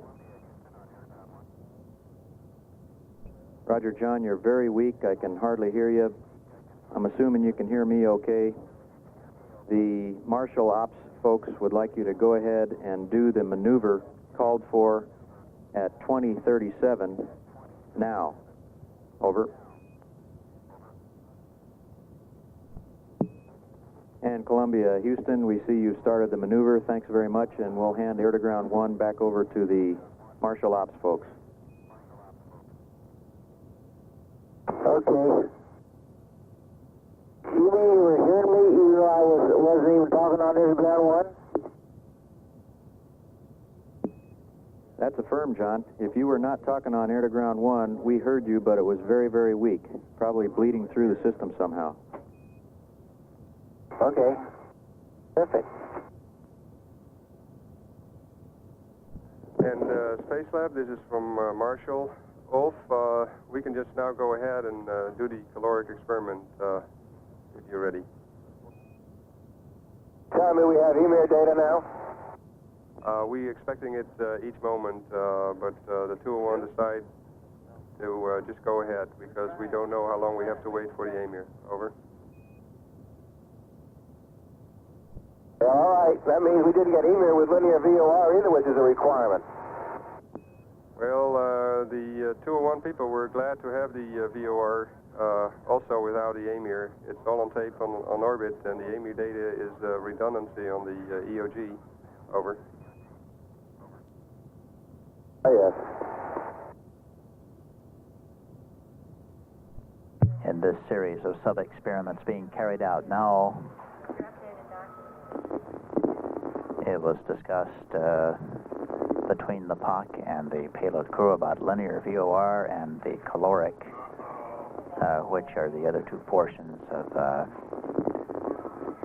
today's 201 experiments.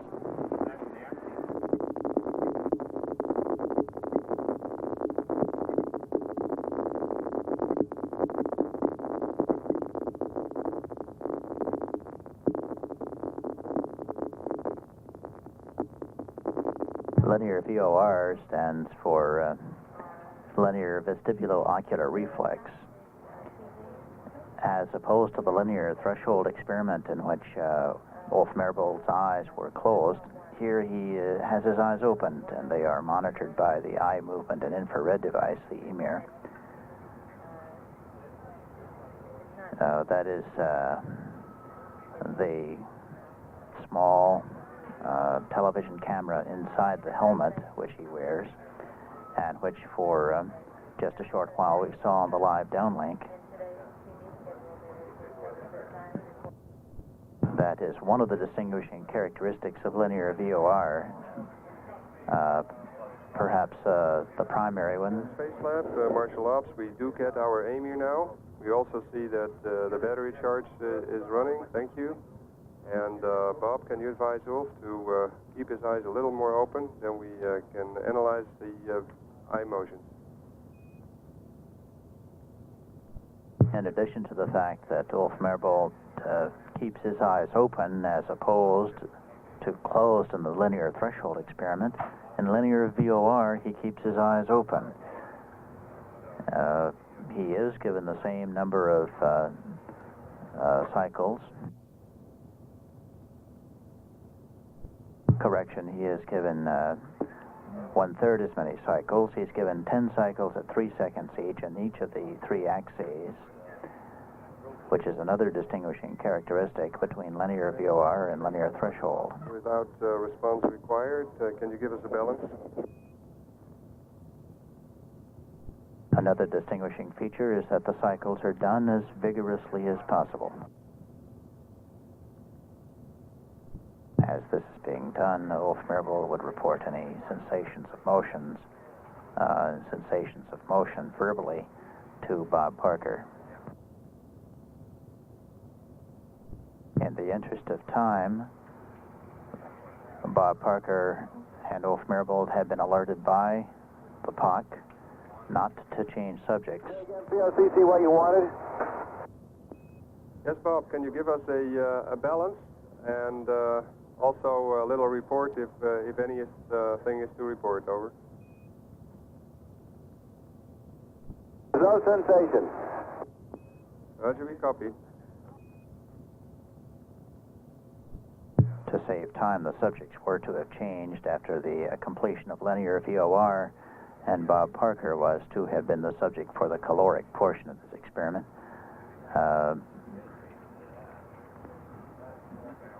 However, it has been requested, and it is being carried out, that Ulf remain the subject. Also in the interest of science, because in this way there are two people now who will have undergone the caloric portion. Yesterday, Bob Parker was the subject for the caloric experiment. This portion of the experiment is called caloric because it refers to the temperature of the air that is being blown into the ears of Ulf Mirbold by way of the ear tubes that had been inserted. In one ear, through the air tube is blown warm air, and in the other tube is blown cool air. Ulf is seated in the body restraint system and is wearing the helmet. And Space Lab, Marshal Ops, the signals we get on the ground are good. It's also interesting to see that we have a different response in the static phase here on Ulf, and therefore scientifically it was nice to see two different subjects, over.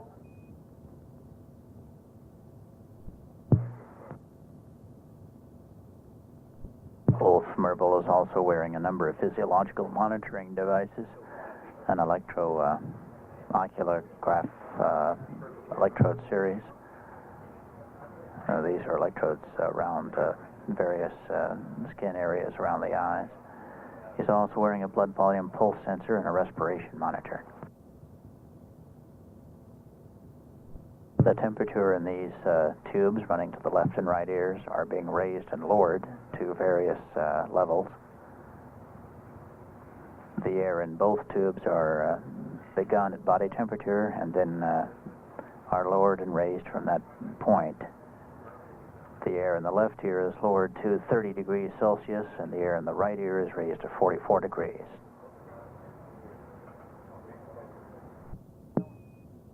After those temperatures have stabilized, the temperature in the left ear is moved down to 20 degrees Celsius.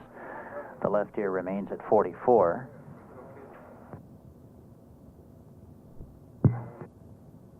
The temperature is later lowered to 15 degrees, and the right ear remains at 44. After each of these stabilizations of temperature sets, however, it should be noted that the subject, in this case Ulf Mirbold, is given a series of movements by Bob Parker in the x-axis, 10 cycles at 3 seconds per cycle. And Space Lab, Marshal Ops, Bob, we losing now the AMIR recognition. Please have Ulf open his eyes a little further, over. Again?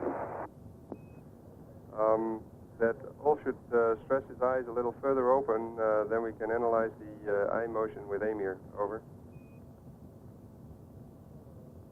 Say again the first part of your sentence. Open the eyes of Ulf, Bob. EMIR, the acronym for eye movement in infrared, the device which is monitoring Ulf Mirbold's ocular torsion at this moment. The movement of his eye as it reacts to these differences in temperatures. As we mentioned a moment ago, Ulf Mirbold is moved in the x-axis for a number of cycles after each change of temperature. and then those temperatures are reversed. And the cool air in the left ear is raised, and the warm air in the right ear is lowered. And Space Lab Marshal Ops for Bob, why don't you ask Ulf some of the capitals of major countries in Europe or so, such that his nystagmus will show better up, over. I wouldn't know whether the answers were right or not.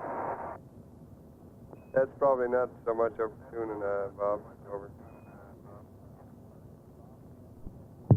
A few minutes ago, Fubo Ackles, the alternate payload specialist who has been talking with the crew during this series of experiments, mentioned that some good data had been received on the nystagmus movement. That's the quickening movement of the eye back and forth when it is subjected to such differing stimulations as is being done now. Eyes are closing again. This time you might ask him for some U.S. capital, state capital. Not doing anything at the moment, just sitting waiting for the temperature to come up. 44 left, 17.4 right. The payload crew now in that second half of a series of temperatures, now reversing the temperature such that the left ear is at 44 degrees and the right is being lowered to approximately 20. According to Chuck Lewis, the CIC, it was approximately 17 degrees at this moment, according to data being received here. Again, as these temperatures are changed, Ulf Merbold is giving the cyclical movements in the x-axis. Break. Columbia, Houston, check your DAP, please. We think you should be in DAP B. Fubo Ackles a few minutes ago mentioned that it was good to have had a second subject. Break. Columbia, Houston, check your DAP. We think you should be in DAP B now. The 201 investigation team continuing to receive data from the caloric portion of the experiment. Fubo Ackles mentioning again a few minutes ago that it was good to have had a second subject. He was referring to the fact that Bob Parker yesterday was the subject for caloric, and he was referring to the fact that the nystagmus movement. And Space Lab Marshal Ops, before we go LOS, which is in about 4 minutes, we would like you to do a eye calibration such that we have the calibration together with the EMIR, over. Bye. Fubo Ackles had pointed out that when Bob Parker was the subject yesterday of the caloric experiment, that his nystagmus movement, that... Marshal, say again, what's up? Yes, Bob, we go LOS in about 3 minutes. We still need a calibration together with EMIR. If you could do it, that would be nice, over. Calibration we just gave you, along with what? Oh, that was still with the EMIR signal, and that's okay now. You're finished with the experiment. Just finish it up, over. Yes, that was with the EMIR signal we gave you. Just gave you a balance. What else do you want? That was what we needed, Bob. So just continue the experiment, over. All right, that's what we were going to give you the procedures in the first place.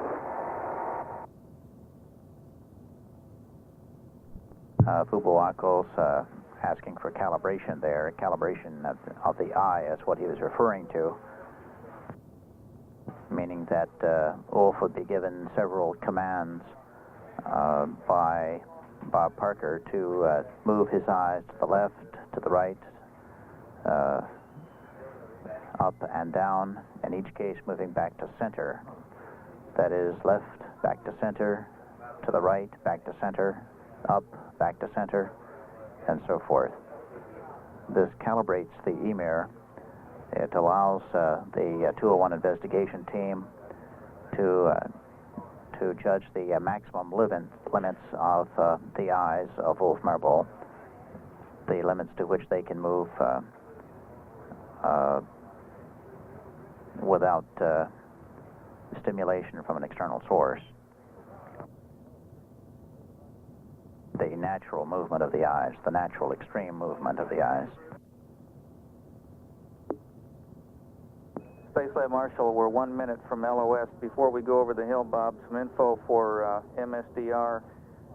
Jürgen would like you to connect the dummy connector to port 1, do a start IHF enter, and then after 1 or 2 minutes, remove the dummy and continue with 301. Go ahead. Stand by there. And a correction, Bob, that's a start IHF 1 enter. Slot.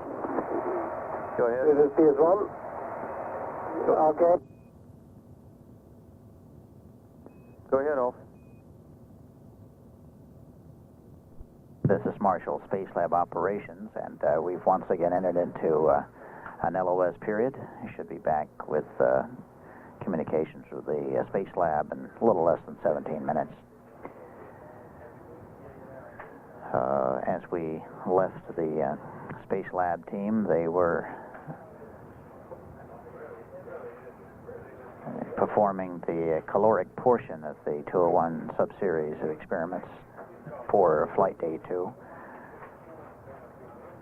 Warm air and cool air being blown through two tubes into the ears of Ulf Merbold. The same experiment which Bob Parker went through yesterday.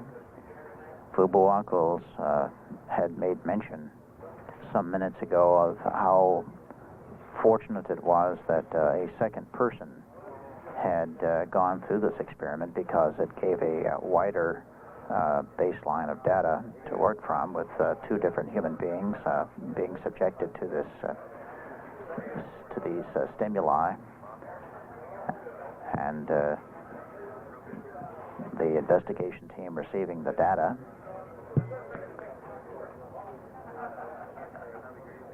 The point also that he was making was that there has been a hypothesis that gravity has an effect upon the nystagmus movement of the eye, that quickening movement of the eye that happens when the ears are subjected to these various caloric stimuli.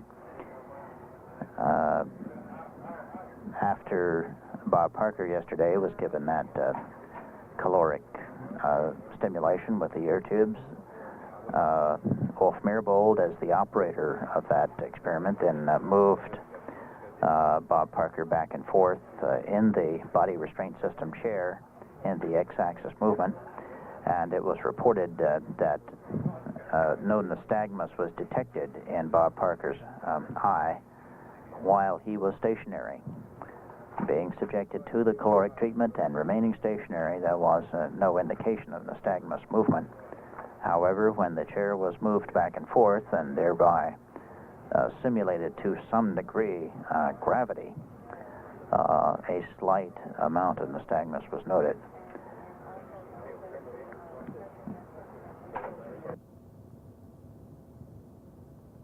Approximately 11 minutes remaining in this loss of signal period with the Space Lab, and the collection of data on Ulf Merbold today will be added to the data collected on Bob Parker and will be analyzed. The hypothesis of nystagmus movement being eliminated when the force of gravity is eliminated, that hypothesis is being studied and will continue to be studied. Bob Parker yesterday indicated no nystagmus in the static position, but when moved, as we just mentioned, some nystagmus was then noted because of the, perhaps because of the simulation of gravity. Today, those same results did not occur. They did not occur with Ulf Merbold. And so that hypothesis will continue to be looked at and analyzed. In the meantime, the crew is scheduled at this time to be finishing up the caloric experiment and to be cleaning up all of the 201 equipment that they had to pull out and attach and fit and mount and so forth, and all that equipment has to be put away. And they will then resume some other activities. In just a few minutes, Ulf Merbold is scheduled to once again start working with the isothermal heating facility to remove sample 301 and to remove sample 315 alpha, the first sample of experiment 315, and to set up a sample in the IHF for experiment 301.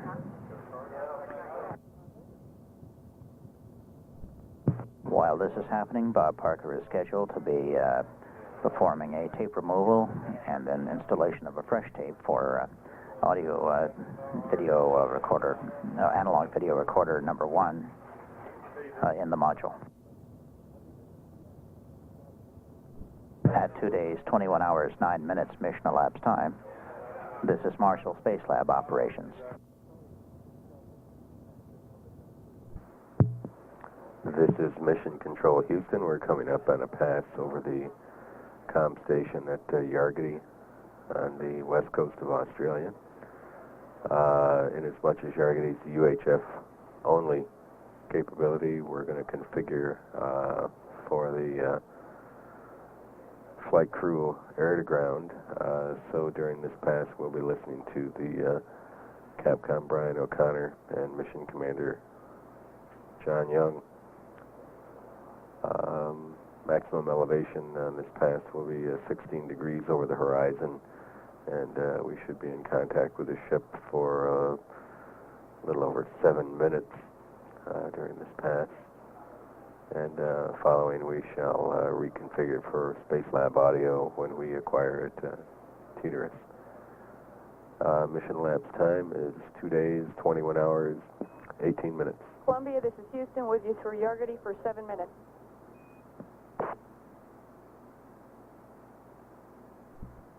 Columbia, this is Houston with you through Yargity for 7 minutes.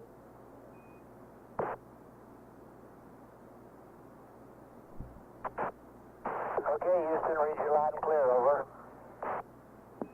You're loud and clear, too. When you're ready to copy, have some changes for your DAP select times pass up to you. Okay, go ahead. Roger, and this is to stop down those the amount of time you have to remain in the tight dead bands and conserve a little more fuel. And the attitude timeline has changed. Met time 2:21:55. Changed to 2:22:29.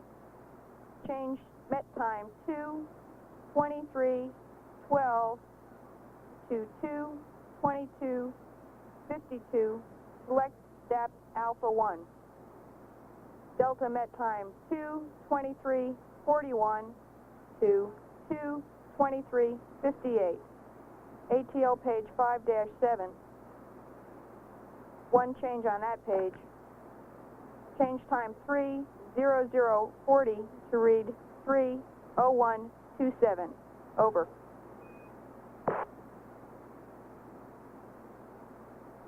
Okay, Houston, how about running through that whole thing again? I broke my pencil. Sorry about that. We'll stand by until you find another one. Got another one. Go ahead. Okay, on page 5-6, change med time 2:21:55 to 2:22:29. Change time 2:23:12 to read 2:22:52. That's select DAP Alpha 1. Change met time 2:23:41 to read 2:23:58. And on the next page, one change time 3:00:40 to read 3:01:27. Over.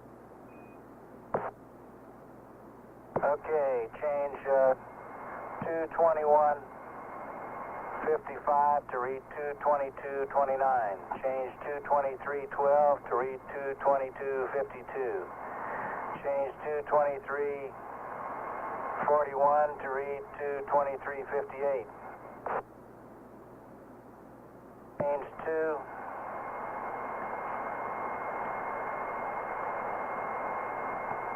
Change 3:00:00 to read 3:01:27, or 3:00:40 to 3:01:27. Okay, second readback was correct.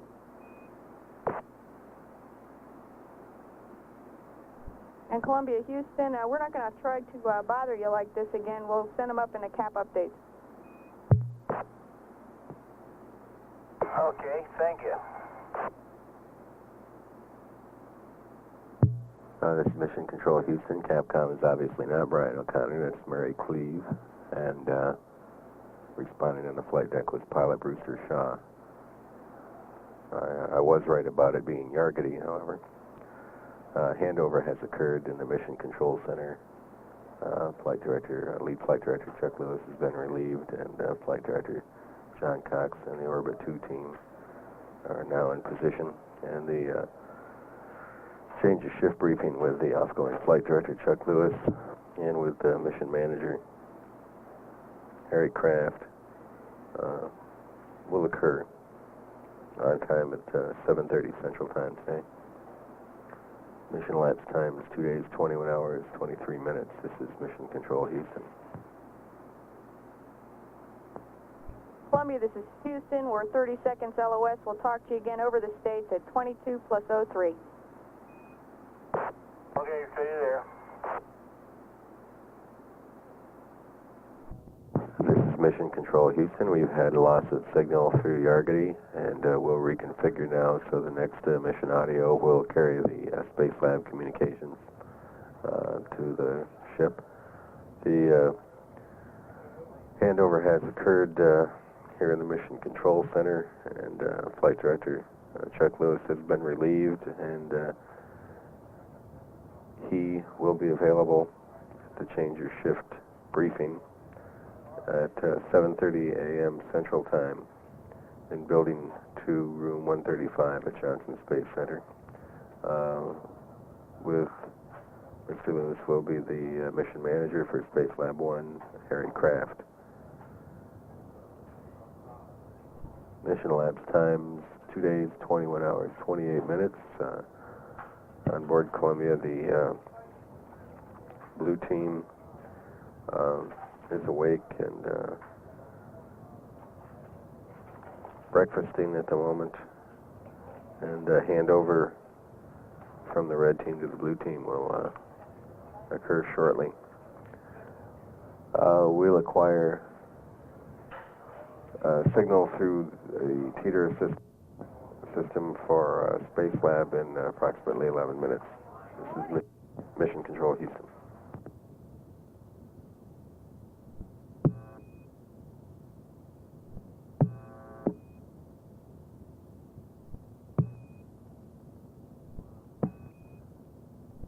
This is Marshall, Space Lab Operations, and a little over 4 minutes to go before we pick up communications again with the Space Lab. And a few minutes ago, Wolf Mirabel was to have changed out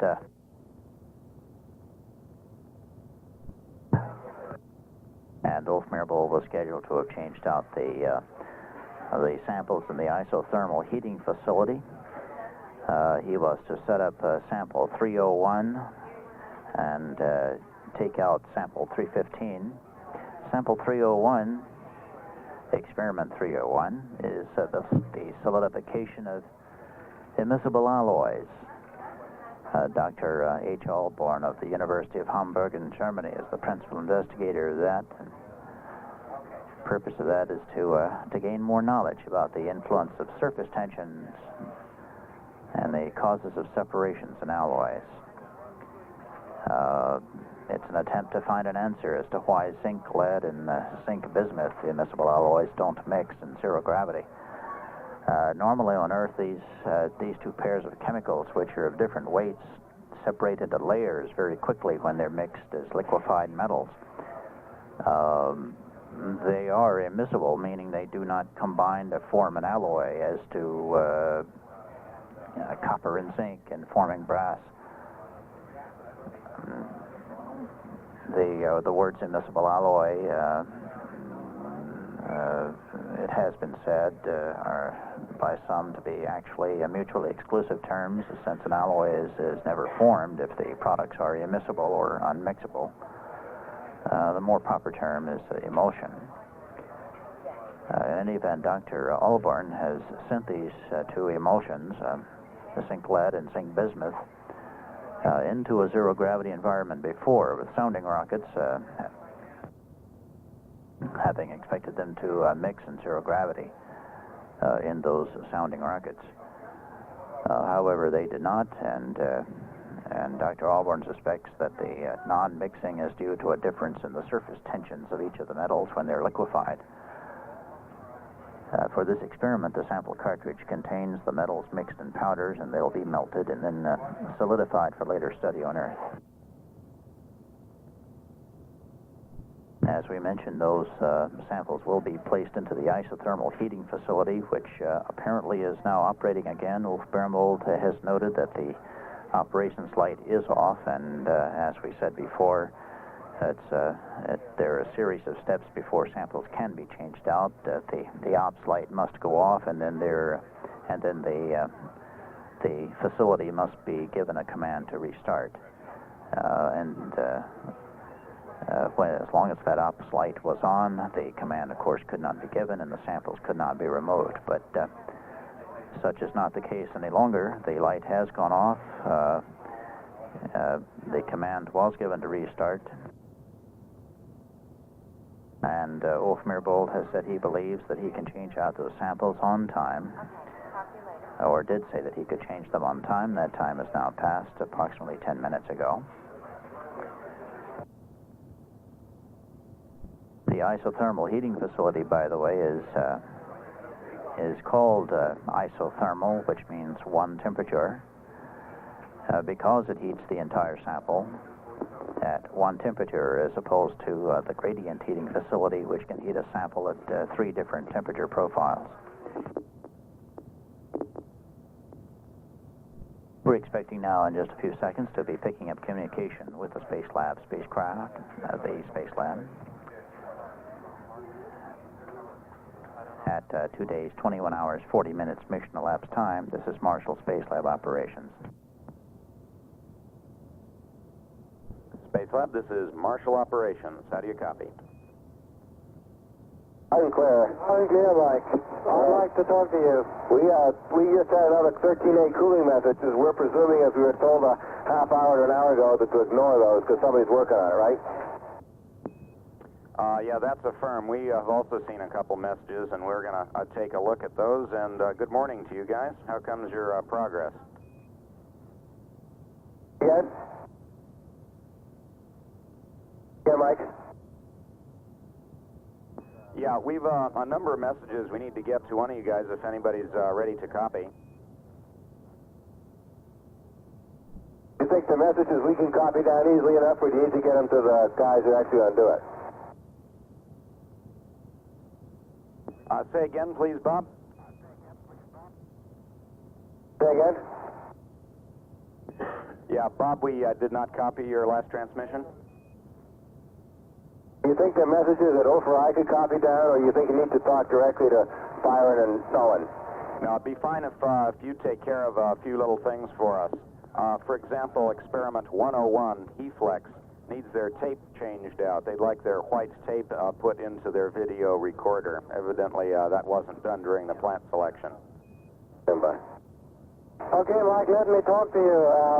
We changed the tape already. Okay, thanks a lot, Ulf. Happy to hear that. We have Wubo here who'd like to say a couple words about your caloric run. It's a very interesting date. I'm going to put Wubo on for a moment. Okay. Yes, Space Lab. Marshall, here's Bob. Yeah, this is Ulf. Wubo, go ahead. Yes, Space Lab. For Ulf and Bob, here's Wubo. The result of the last run was that you showed nystagmus during the static part of the run, which is very interesting. And the nystagmus reversed with the reversing temperature. So it looks like that both theories... Say again?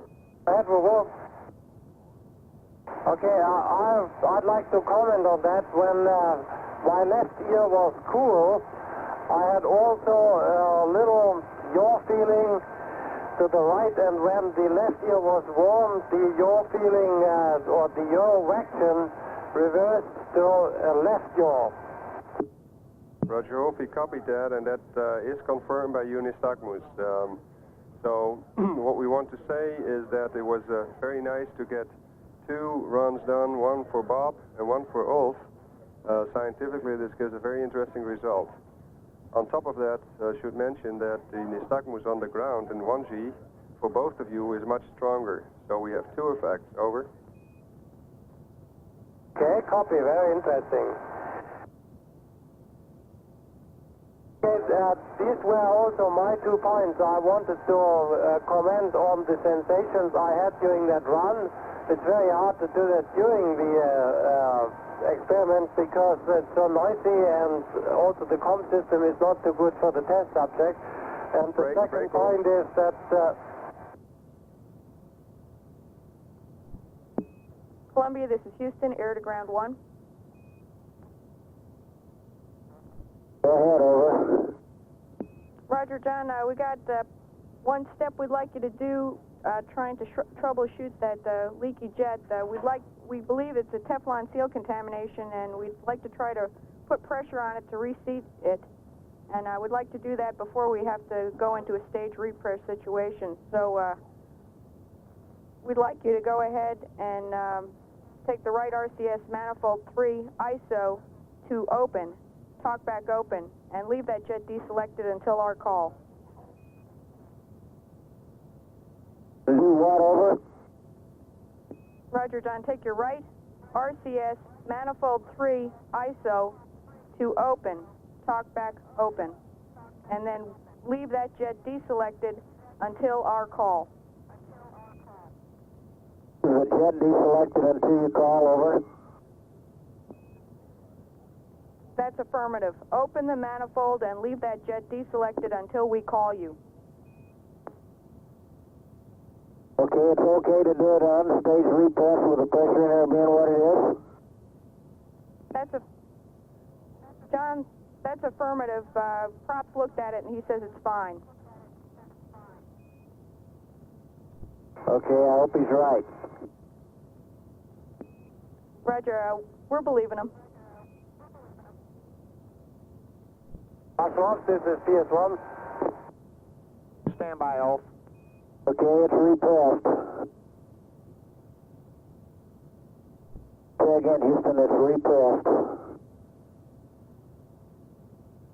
Roger, John, we're looking at the data. And Columbia, Houston, John, the prop says that we've used this fix before, and he's willing to try it again. We'll discuss it when we get back. Yes, sir. Off, this is PS1. Ulf, stand by. Houston has the loop. Jeff? Space Lab, this is Marshall Ops. Ulf, you can go ahead now. We have the loop back for the time being. Okay, I'd like to get the IHF going, and I got a message from Bob to connect the dummy connector to port 1 and start the IHF 1 enter. What the system did is to give me a stop ID 104. And I was so far unable to restart the IHF, and I'd like to get some word on that in order to get the thing running. Okay, Ulf, we understand you did hook up the dummy connector, and you did give it a start IHF 1 enter, and you then got a stop 104. We're going to get with the MSDR people and try and get an analysis. Can you tell us about what time you did that? They'd like to know for looking at their playback data. That was immediately after I left the DRS, so that should have been about 30 minutes ago. Real good, Ulf. Thanks a lot for that time information, and I'll get back with you on the workaround that we'll need there. Also, we got a question from the 101 team. Do you know about what time you did that tape change? Because their data shows that at least when you were doing the plant selection, that the tape had not been, and they were kind of curious about that. I don't know if you happen to remember, but they'd like to know if you do. Wait a minute. We're listening to an exchange between Mike Lampton, the new CIC, the Blue Shift CIC, replacing Chuck Lewis of the Red Team, as handover takes effect here in the Payload Operations Control Center. So I changed the cassette approximately at mission elapsed time 19 hours 25 minutes. Thanks a lot, Ulf. That'll help the HEFLEX team in understanding their playback data. I appreciate that fact. We also have two messages from the Faust team, Experiment 5. They, because of the ROW 21 problem, will be doing their operations without ECAS or crew-attended things, so that we're changing your, we're going to ask you by means of the teleprinter messages and this voice conversation to modify your PCAP to allow Faust to run unattended. When we use the Faust ECAS, we expect it won't work because it will detect a ROW condition off nominal, and it would try and take corrective action, which we don't want. Also, in future runs of Faust, we're going to be getting a door position message, which we like you guys to ignore now and henceforth. It'll just be a door position 15 message from Faust. Please ignore that and don't try and work it. Now, we have seen this message already, but we were so busy that we couldn't work on that problem. Good. The Faust team copies. Thanks a lot. Okay. And once again, I urge you to ask the 300 system people, or maybe I could talk directly to them in order to fix the IHF. Okay, Ulf, we'll see if we can set you up with that. Meanwhile, 300 has copied your comments and is working that. MCRCC, Space Lab, over. Go ahead, Bob. Roger, we're changing out VITR1 at the present time. You remember we desisted from changing out VITR2 at the time it was in the PCAP about 2 hours ago because it had so much time on it. But I'm wondering if now you want them both changed out. Stand by. Bob, we like what you've done. That's a negative on doing both of them. See that? That exchange between Bob Parker and Bill Bach, who is the Blue Team CIC, replacing Chuck Lewis, as handover continues in the Payload Operations Control Center, with Clark Owen replacing Tom Riccio as the Payload Operations Director. Entire switchover from the Red Team, the exiting Red Team, as the entering Blue Team takes over the Payload Operations Control Center, expected to continue for another 20 or 30 minutes or so. Marshal Oaks, this is Space Lab. Go ahead. Another MSDR-related question. Okay, what can we do for the HTT? The HTT operation stopped also, And I reported that one already. That was sent by. Okay, we're looking at that, Ulf. Stand by. That was stop 437, which occurred already hours ago, and I wonder whether we could restart the whole system, maybe for the next sample.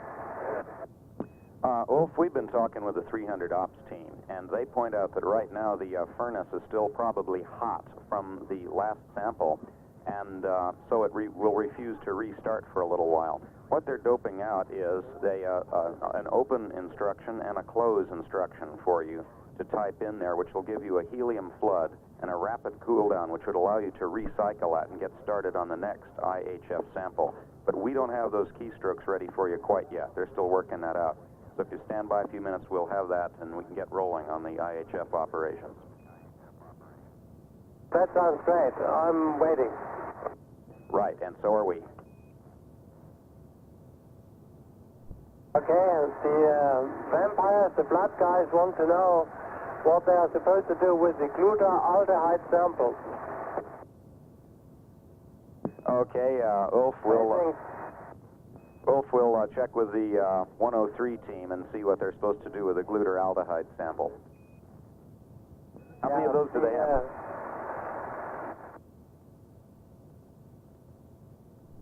Byron and Owen think that they won't use them today, but they would like to get that verified.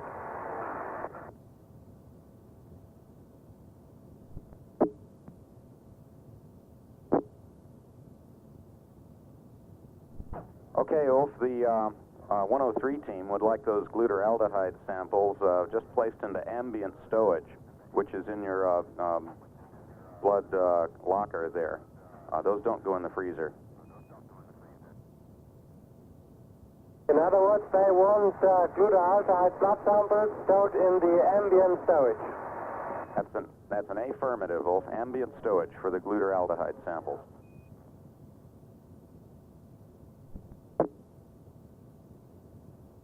And Space Lab, this is Marshall Ops for Ulf. We have the PI for 101 would like to talk with you. Okay, go ahead. PS, this is 101. I want a status of the experiment. Number one, were you able to perform those RRs, RR 101 and 102? Did you copy all?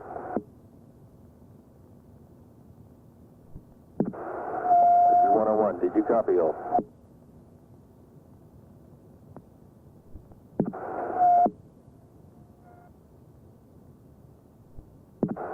This is 101. I'm trying to get a comm check with PS.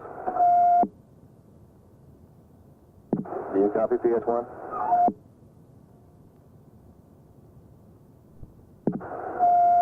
This is 101.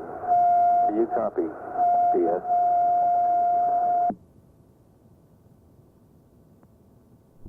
PS1, this is 101. Do you copy? Space Lab, this is Marshall Ops, comm check. This is Space Lab? Unclear. Loud and clear. Okay, and we finally got 101 on the line. We had a little comm problem, Ulf. Bear with us. He's ready to talk. PS, this is 101. The items I want to cover are the status of the experiment with the dark box camera and the right rotor camera and the procedure that you were doing under message 22, which was snipping some plants and placing them in the vacuum. Do you copy? Spacecraft, do you copy? This is 101. I copied part of it. We'll try again. I want a status of the dark box image that you were able to see. I also want a status, or to describe the problem that you had with the right rotor camera during the plant change-out. Okay, let me talk about the problem with the right rotor camera first. Whatever I did, I was unable to get a synchronized video signal on the little monitor in the experiment. And we tried to use the Spacelab video monitor, and that didn't work either. So my assumption is the camera does not really synchronize. The video picture or the image looks like snow. And I tried to use the left rotor camera, and that is also not quite good, but it is better. So I did the selection with the left rotor camera. And the dark box, let me take a look. I periodically checked it. It is also not absolutely satisfactory, but I think it is an image you can live with. And housekeeping is also really blurred on the monitor here. I copy. Did you try adjusting the monitor to see if that had any effect? Say again? Did you try adjusting the monitor? Oh yeah, the question was whether we adjusted the monitor. Certainly, each time we are trying to improve the image quality by adjusting the monitor, but that doesn't help it. Spacelab, this is Marshall Ops. For any of you guys, the television ops people wonder if you've changed out the orbiter cable from TV camera 2 to be a Spacelab cable for TV camera 2. They find they're still unable to command TV camera 2 in this blood work. We changed it out. Thanks a lot, Bob. Oh, were you able to perform the procedures under message 22 that we uplinked prior to the plant changeout? Dave, what's your question? Whether we implemented the procedural changes which came up on the teleprinter? The answer is yes. Thank you very much. I appreciate your help. You're welcome. Well, that's all I have for now. 101, I have one more question, just to verify. At mission Pay 2, there is no seating going on, is that correct? Yes, there is. Did you say seating? I said seating. Hank, wait one. Hey, Ken, yes, they are supposed to plant seeds on day 2. Okay, then let me do that quickly. Let me check it. In your procedure, I didn't see it. Can you use POCC verify that someone's running the cameras? Yeah, this seating was in the RR. Message 22. On message 22. Spacelab, this is Marshall Ops. Bob, did you have a question for our TV people? I didn't hear it if you did. Yeah, Open Byron are wondering whether the TV cameras are being managed from the ground. Yes, the TV cameras are now being managed from the ground. Evidently, we do have some command capability for Zoom and the rest of that. And the question about that cable, I guess, was a bit erroneous. They didn't realize that they had that capability up, but they now seem to be getting their commands through. Thanks a lot for helping us check that out. We're taking care of the cameras. All right. Spacecraft, this is 101. Clarification on that seating. The seating was to be done under message 22. It was to be performed in the black and red modules with the elongated covers. Do you copy? Over. Okay, I'll do that for you, and it'll be done in 10 minutes. Thank you very much.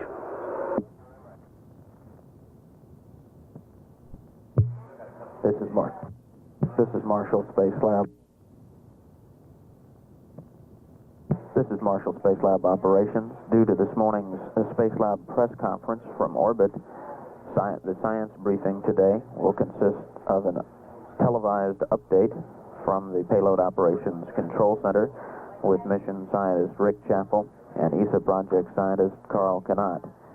That briefing scheduled. Space Lab, this is Marshall Operations. If you guys are ready to let us have some downlink TV, we now have everything configured and would like to have a look at your blood draws on live television. So as soon as you give us the word, we'll switch on our video downlink.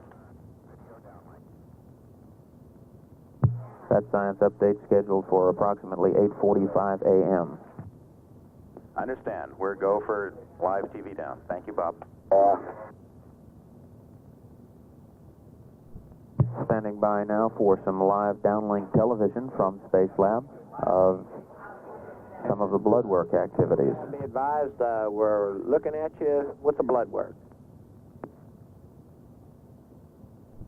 Mission Specialist Owen Garriott performing some blood work activities on Payload Specialist Byron Lichtenberg at the workbench area of the core segment of the Material Science of the core segment of the Space Lab habitable module. Pilot Brewster Shaw paying a visit to the Space Lab habitable module. There are several blood work experiments in the life sciences area being performed during this mission. Many of them require drawing blood from the crew at various points in the mission. This particular experiment is actually designed to measure the subject's central venous pressure. Brewster Shaw actually paying a working visit to Space Lab. He's documenting these blood draw activities, and in this case, the measurement of central venous pressure on 35 millimeter camera. And Space Lab, we're getting excellent video. We also see Brewster's busy taking flash pictures of all the goings-on. Crew now looking at the readings on a small oscilloscope sitting on a work platform adjacent to the workbench area. That's a dual-purpose work platform used to strap equipment and hold it in place.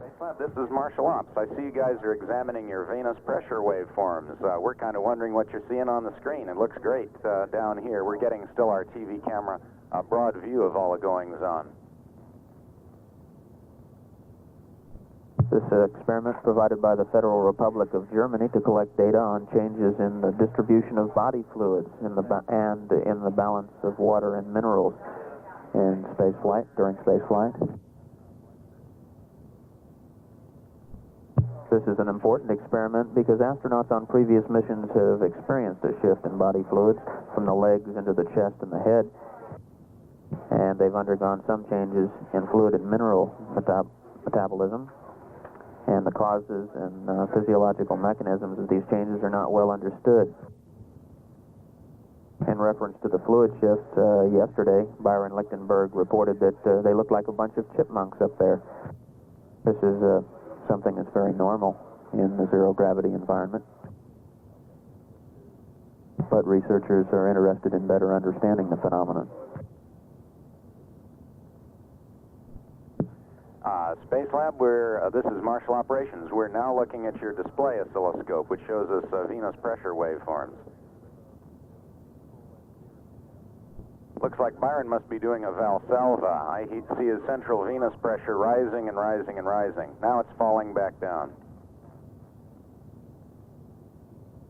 The physiology people say, super. And the SMA says, outstanding. Strapped to the workbench is one of the blood kits. There are several stored on board, and the equipment in the kit is organized for easy access and retrieval.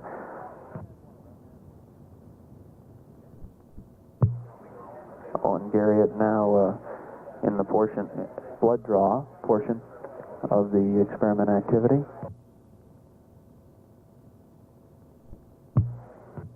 Here in the payload control center, the controllers, and in the science monitoring area, researchers watching closely this experiment activity on board Space Lab. Space Lab, this is Marshal Operations for Ulf. If he's ready to copy, Byron, I see you have your hands full. And we got some really outstanding venous pressure data on you. Also a comment for Owen, if we've not run venous pressure on him, Carl Keir should, well, in fact, we may give him some live air-to-ground voice, but Carl points out that he'd like Owen's arm as straight out as possible. The other item was for Ulf, if he's ready to copy a message. Stand by a minute, Mike. Okay, Ulf.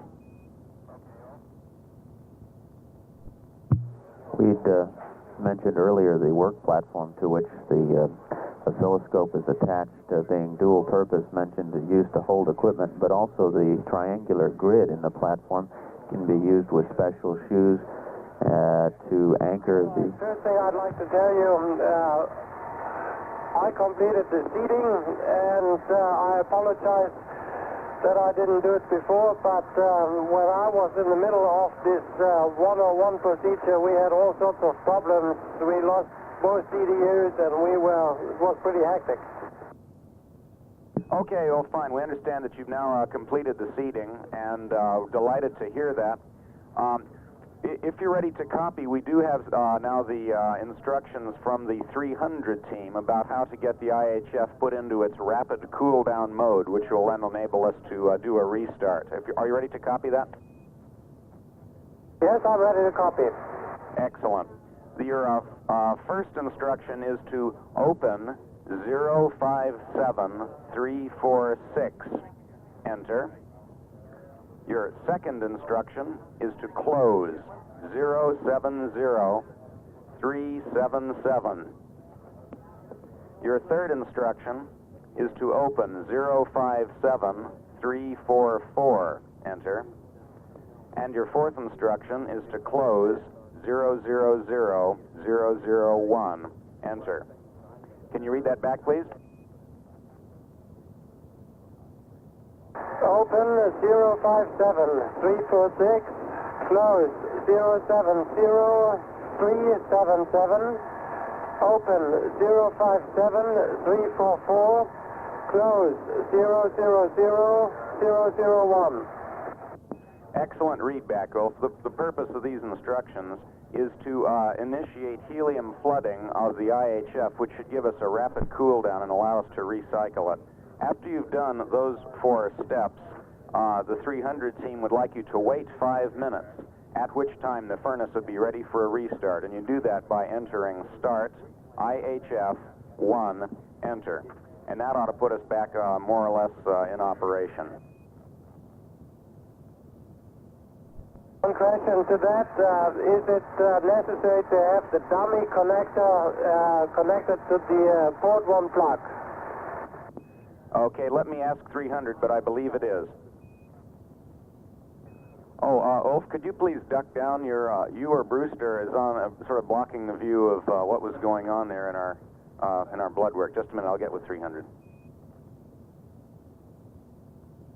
And Space Lab Marshal Ops for Ulf, you're in the way of the camera. Say again. You're in the way of the camera. The camera that's photographing the blood work. Thank you, Ulf.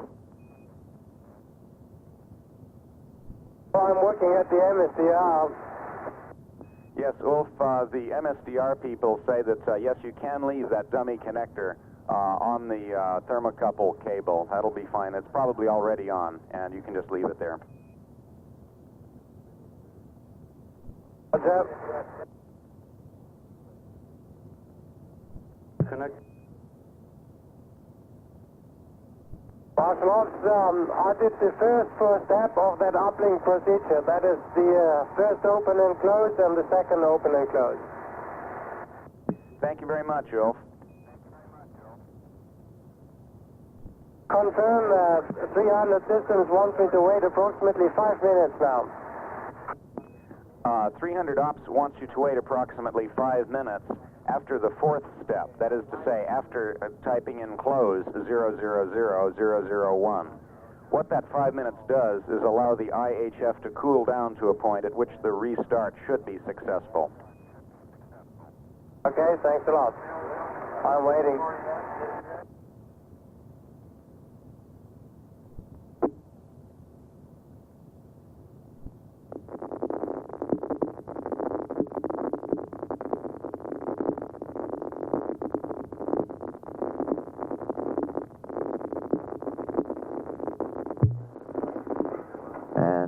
Ulf Merbold working at the material science double rack.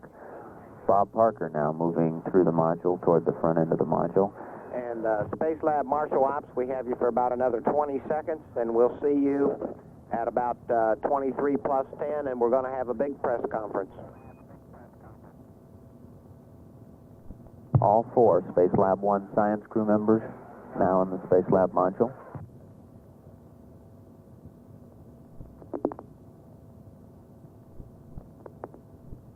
This is Marshall Space Lab operations.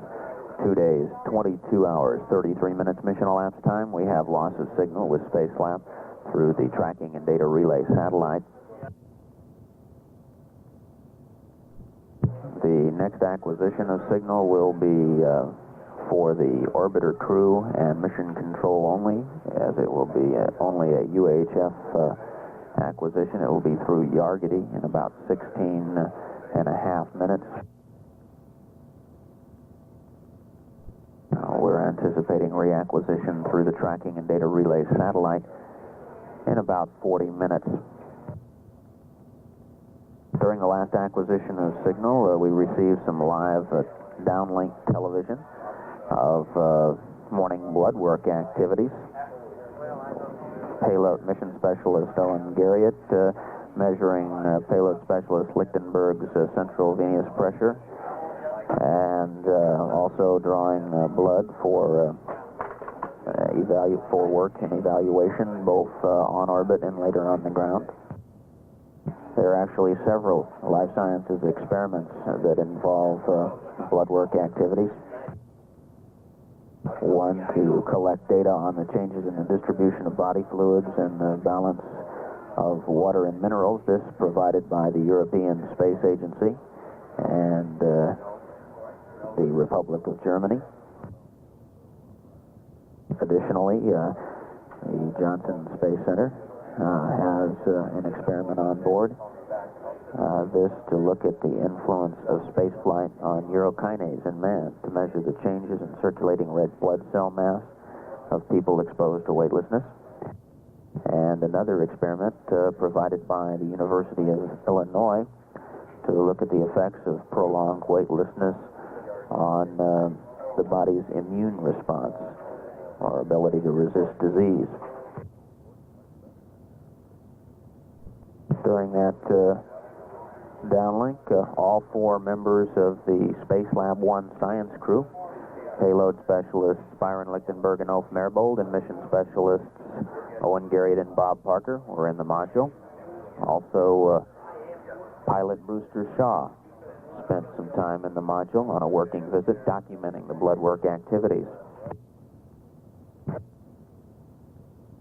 We mentioned the platform, or began mentioning the platform to which some of the equipment was attached. A dual-purpose platform designed not only to hold equipment, but also to be used with a special pair of shoes which can anchor the astronauts in one position so they can better work within the module. This is an adjustable platform. It happened to be set up on the handrails next to the workbench rack. However, it can be set up in any of several places throughout the module to assist the crew in working with the various experiments.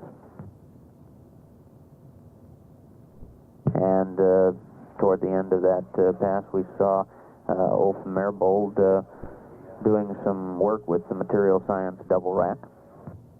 And Merbold also confirmed that he had completed the seating for NASA Experiment 101. That experiment, notation of Helianthus annuus in zero gravity, designed to look at growth patterns or movements of dwarf sunflowers under a zero gravity environment.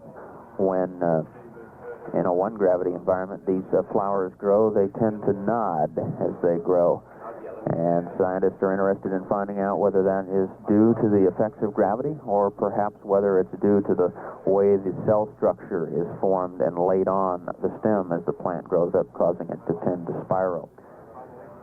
Researchers hope to get an answer to that question as a result of this experiment being conducted in the Life Sciences double rack in the aft section on the starboard side of the habitable module. Here in just a matter of a few minutes, at approximately 8:45 a.m., we will have a science update from the Payload Control Center with Rick Chappell, mission scientist, and Carl Kanat, ESA project scientists. Normally we would conduct this a full press briefing over in Building 2. However, because of the Space Lab press conference on orbit coming up shortly, this morning this will be a report from the Payload Control Center. At 2 days, 22 hours, 39 minutes mission elapsed time, this is Marshall Space Lab Operations. This is Mission Control Houston. We are a few 4 minutes away from acquisition of signal through Yargity. This is a UHF only pass, so we'll configure mission audio to hear the flight crew talking to the capsule communicator here in the Mission Control Center. Time to acquisition is 4 minutes 30 seconds. The duration of that pass is going to be about 6.5 minutes. The only significant item being worked on board at the moment is troubleshooting of RCS vernier jet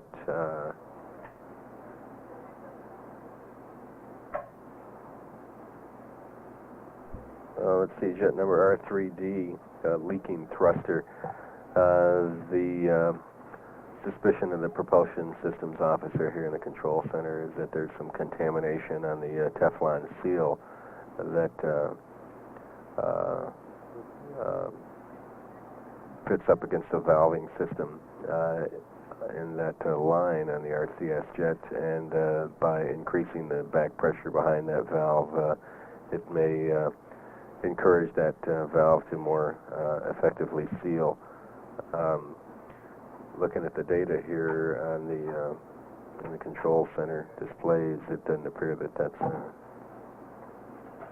being effective. Although we don't get data on this channel through Yargity, but there may be some discussion of that issue when we go AOS. Mission elapsed time right now is 2 days, 22 hours, 47 minutes. This is Mission Control Houston.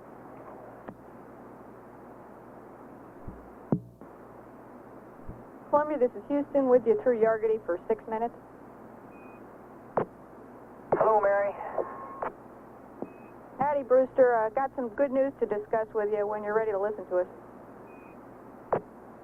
Well, is it followed by the bad news? That's a negative so far. You got anything for us?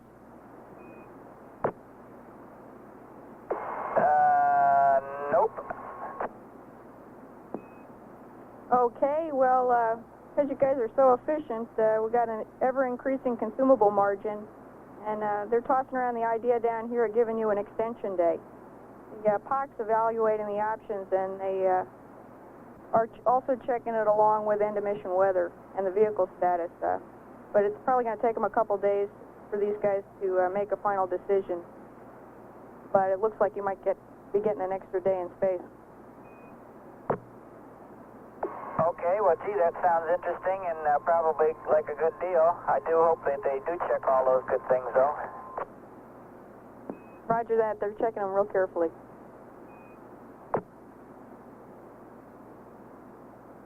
And Mary, I noticed on the one teleprinter message that you're watching the H2 and the N2 to try and figure out which one it is that's showing up in the water. Have you had any luck with that? Roger, Brewster, we're looking at it, but we haven't figured that out yet. Okay.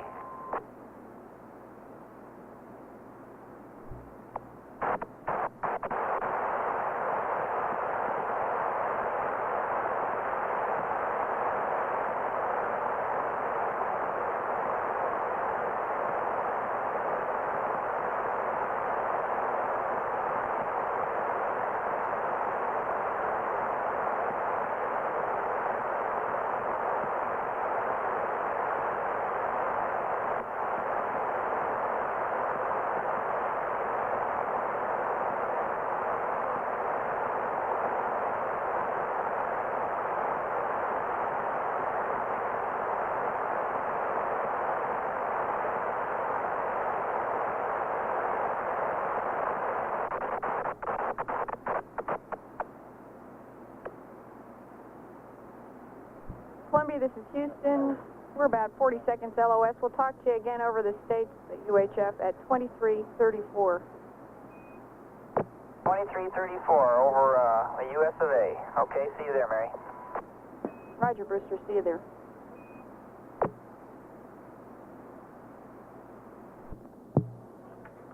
Mission Control Houston, we've lost signal through the UHF station at Yargity.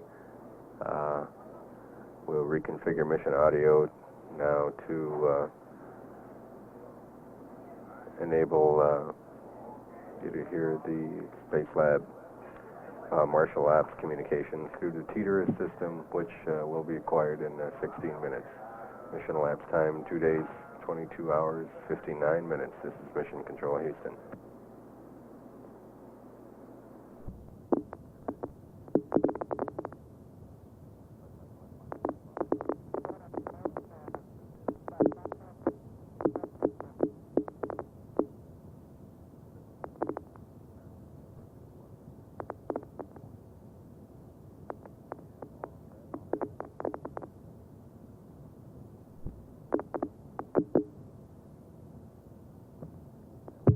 This is Marshall Space Lab operations at 2 days, 23 hours, 14 minutes mission elapsed time. Standing by now for reacquisition of signal through Teeterus with Space Lab. During this acquisition, we anticipate a live televised press conference from on orbit with the entire Space Lab science crew, with questions coming both from here in Houston and from Cologne, Pors, Germany. Standing by now for reacquisition of signal. And Space Lab, this is Marshall Ops. We have you for about 55 minutes. Space Lab, this is Marshall Ops. We have you for about 55 minutes. Marshall Ops, this is Columbia. Those guys will be right with you. They're busy setting up cameras. Okay, we copy. Thank you very much. Marshall Ops, this is Space Lab. Go ahead. Good, Ulf. We don't have any uplink traffic. We're just getting set up for the press conference. Do you have any downlink traffic? I'd like to inform 300 that we finally managed to restart the IHF, and I inserted sample 301 and hit the resume at mission elapsed time 2 days, 23 hours, 12 minutes. Okay, we copy off and repeat the time again, Ulf.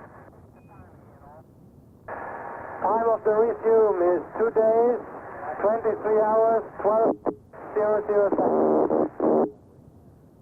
Breaking up, Ulf, on the minutes. Minutes are 12 minutes, 00 seconds. Copy 12 minutes, 00 seconds. That is correct. That means the sample is in the furnace now for 5 minutes and 30 seconds. Roger, we copy 5 minutes and 30 seconds. And Ulf, is it in the left port or the right port? That is in port number 1. Thank you very much. We're getting data, and it looks good, Ulf. Thank you. Affirmative, Richard. Affirm. And Space Lab, please advise us when you're ready for the press conference. And Space Lab, we are ready to start the press conference. Are you? Still setting up, Bill. Okay, we copy. You're still setting up. Okay, Bill, we should have both cameras on now. I'm not sure we got them oriented just right for you. You can take a look at them and see what you like. Okay. And we do have people standing by here in Houston and also in Ports Cologne for the press conference. And we do have you on TV now. Okay, well, we got to go collect the rest of the crew here, too. We're scattered all over at the moment. Okay, we copy. The pointing on the cameras look for you, Bill, all right? The cameras look great, Owen. Yep. This is Marshall Operations on board Space Lab. The crew just finishing up their setup of the cameras and should be ready for the press conference here very shortly. Bob will be coming along in a moment here, Bill, so why don't you go ahead? Okay, are you ready for our first question? Go ahead, Bill. Okay, stand by. Hear much yet, Bill? We're working the problem. We're having a little bit of a comm problem. Think you can relay to us so we can get on? Bill, for your information, we've not had a chance to make all the updates to our flight plan, so there's some things that came up on the teleprinter we may not be aware of yet in terms of change to schedule. I do notice there's an extra recruitment curve on Byron stuck in here in a bit, and I'm less confident than Byron is that we'll be able to get that done without impacting the other activities. Yes, and we'll want you to assist on that, Owen. We'll talk to you about that after the press conference. Okay, I'm going to be off on some other things immediately thereafter, but give me a call. Yes. And Owen, you'll also notice a PCAP change. The crew-operated Faust runs have been changed to STL-driven because our ECAS simply can't cope with the Row 21 problem that we've been having. Okay, so all the manual 5s are now STLs. That's correct. There are no longer any Faust crew runs. They're all done by STL. It's kind of a shame, but the ECAS just won't cope with the Row 21 problem.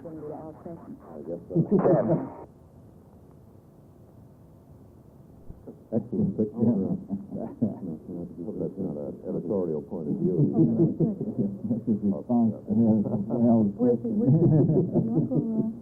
I like standing on your head. Okay.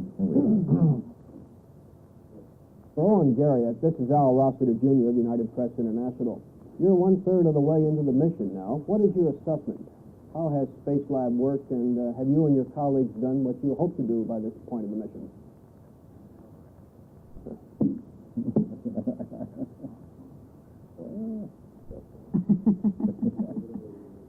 He's looking. Maybe it's your mouthwash. Something, obviously. Marvelous. Mark's fault. Really, look at what CBS has wrought on us. All Mark's fault. For Owen Garriott, this is Al Rossiter Jr. of United Press International. You are 1/3 of the way into the mission now. What is your assessment? How has Space Lab worked, and have you and your colleagues done what you hope to do by this point? Why don't you? They like me to whistle Morse code, Owen. He probably read that. I'll ask Roy about Parker's annoyance. And Howard, do you want the mission extended? I'll get the extension, yeah. Got it. Ask me if I'm getting tested. All right, are you? No, Bill Robbins. And Space Lab, we're still having voice problems. Hopefully we'll get them corrected shortly. Terrific show so far, Dave. Great show. Oh, can you hear me? Looks like we'll be at the end of the pass here shortly also. We haven't said good word. Couldn't be said. Should have happened at 3 in the morning when we did the other one. Apparently they can't hear us in space. The uplink is not up to 5 birds. Real well last time. 2, 4, 6. A lady on the end. Yeah. Oh, you noticed? The anchor. Yes, wrapped in the flag. Okay, Lynn. Seems to have dressed him out for last time. You did. Hey, Bill. This is Ulf. Go ahead, Ulf. We've lost the whole cast up there.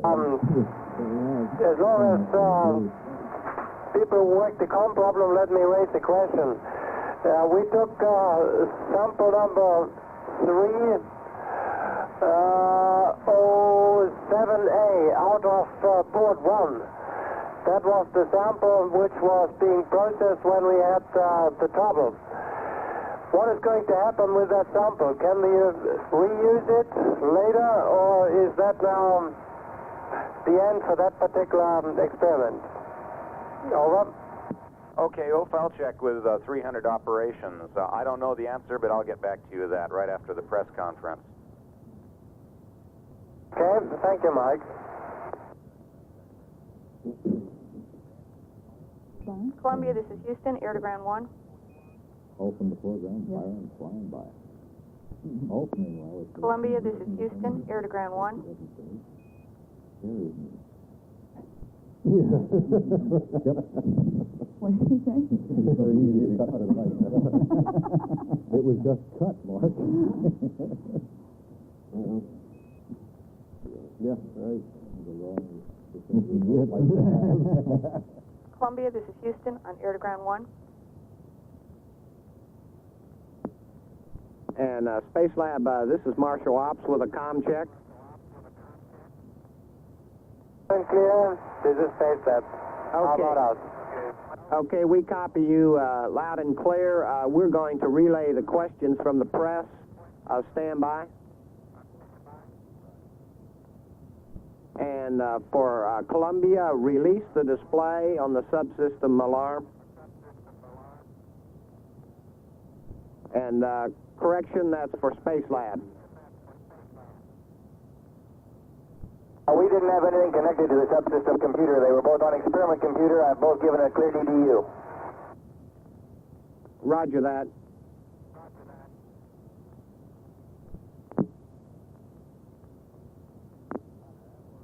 And Space Lab, this is Marshall Ops.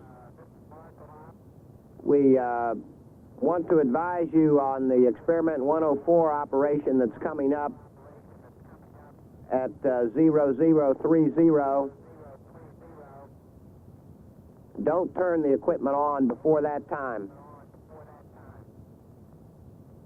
Okay.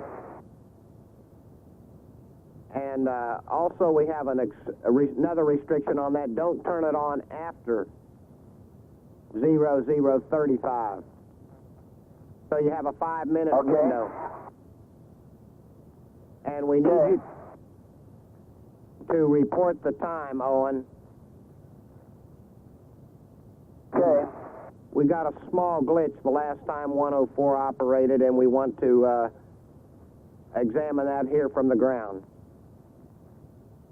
Roger. And we're going to push the press conference down to later on in this pass, and we've got some traffic to pass up to you. Ready to copy.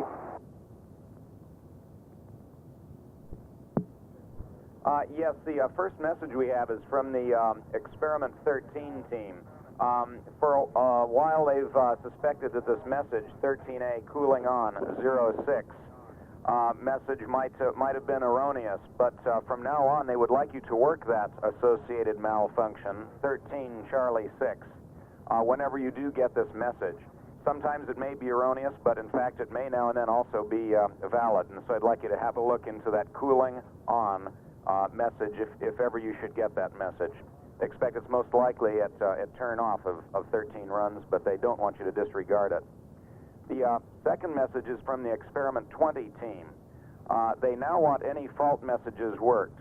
Early on, they suspected they might be producing some erroneous fault messages, but they've now cleaned that up. And so if you get any messages from Experiment 20, they'd like you to work them at your earliest convenience. The third message is from the Faust team, Experiment 5. They're just reminding you that all crew operations have become STL ops, and that you should ignore any door position 15 messages from Experiment 05. That would be an ECOS consequence of this STL mode of operation, so you can ignore those. The fourth... You were cut out for part of that. Cut out for part of that, Mike, but understand ignore door messages relative to Faust. That's correct. Ignore door messages relative to Faust. The fourth thing we have are some times at which you might be able to get auroral data. We have some geomagnetic activity this week, and times at which you might be able to see auroras are as follows. GMT 335, 14 hours and 58 minutes. Okay. For 2 minutes following that. And then at 16 hours, 28 minutes. and for 2 minutes following that. And then at 17 hours and 58 minutes and 2 minutes following that. You were cut out, Mike. You'll have to repeat that. Okay, I'll repeat that. Auroral data can be seen at GMT 335, 14 hours and 58 minutes. And then on the next orbit at 16 hours, 28 minutes. Bill, I'm being told to stand by. And then at 17 hours and 58 minutes. Now we're coming up on the press conference. And Space Lab, we have press people now standing by in Houston and Ports Cologne to talk to you. I'll come over there. We'll come over there. Yes, Al Rossiter here. There's that booth out in the corner. We Right. My first question is for Owen Garriott, asking him, he's 1/3 of the way into the mission now. What is his assessment of the mission? How has Space Lab worked, and how has he and his colleagues done so far? Space Lab, we have a question from Al Rossiter to Owen Garriott. Al points out that we are now 1/3 of the way through the mission, and they want to know what your assessment is of how successful the mission has gone. Well, Al, I think we've covered just about 1/3 of the science that we expected to do, but it's been concentrated heavily in the area of life sciences to begin with. We've had relatively little opportunity to get started on the space physics and nothing on solar astronomy and that sort of thing. So in terms of life sciences, I'd say we're well beyond the 1/3 way, and for the most part, everything has gone quite well. Some of the data, like the drop-in shock we were just talking about, those kinds of data look extremely good. So I'd say we're pretty close to schedule, even though we haven't got into as many of the physical sciences as we would like. We're not up to 1/3 there. Okay, Owen, real good. We're trying to reestablish comm with Al Rossiter again. I think he might have had a second question. We got our contact broken here, however. I don't want the personnel office. How come this always works when Clark Kent does it? Give me the number again, please.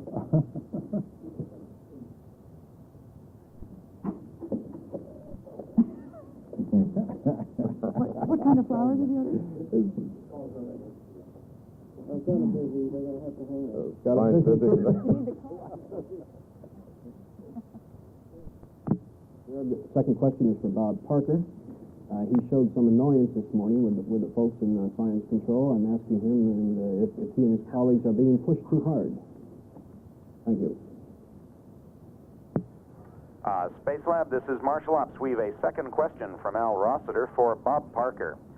The question is, do you guys feel that you are being pushed too hard with activities that are scheduled too close together, or is the pace about right for this mission? No, I think things are about as you expect. The first day was very hard. That's because the medics all want to get their data on the first day. Other than that, I don't think we've had a chance to look at it and see how the rest of the mission goes. Certain days of the mission are not crowded, and certain are crowded. But they average out. Yes, I do have a question for Dr. Garriott. Noting that project officials down here are considering adding an extra day to the mission, I would like to know what he thinks of the idea. Can more science be done? Yes, they do.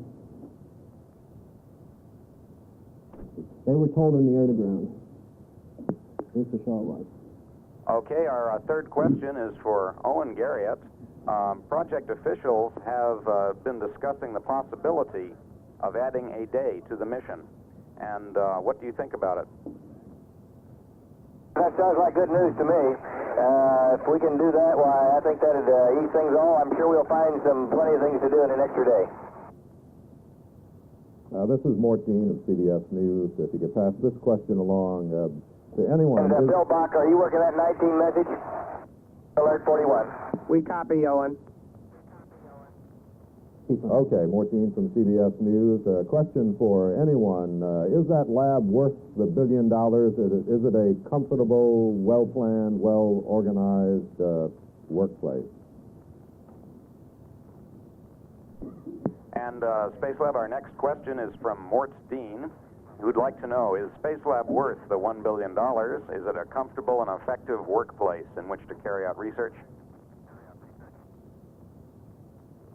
Well, this is Byron Lichtenberg, and I'd like to answer that, Mort. Yes, I really think it is. Just an amazing vehicle up here sitting inside the orbiter Columbia, and I think Spacelab has lived up to all its expectations so far. We've been able to conduct life sciences, material sciences, fluid physics, some plasma physics experiments, and there are times when some of these experiments can be going on simultaneously with different crew members. Very versatile, very easy to work in here, and I think going to be very successful. Over.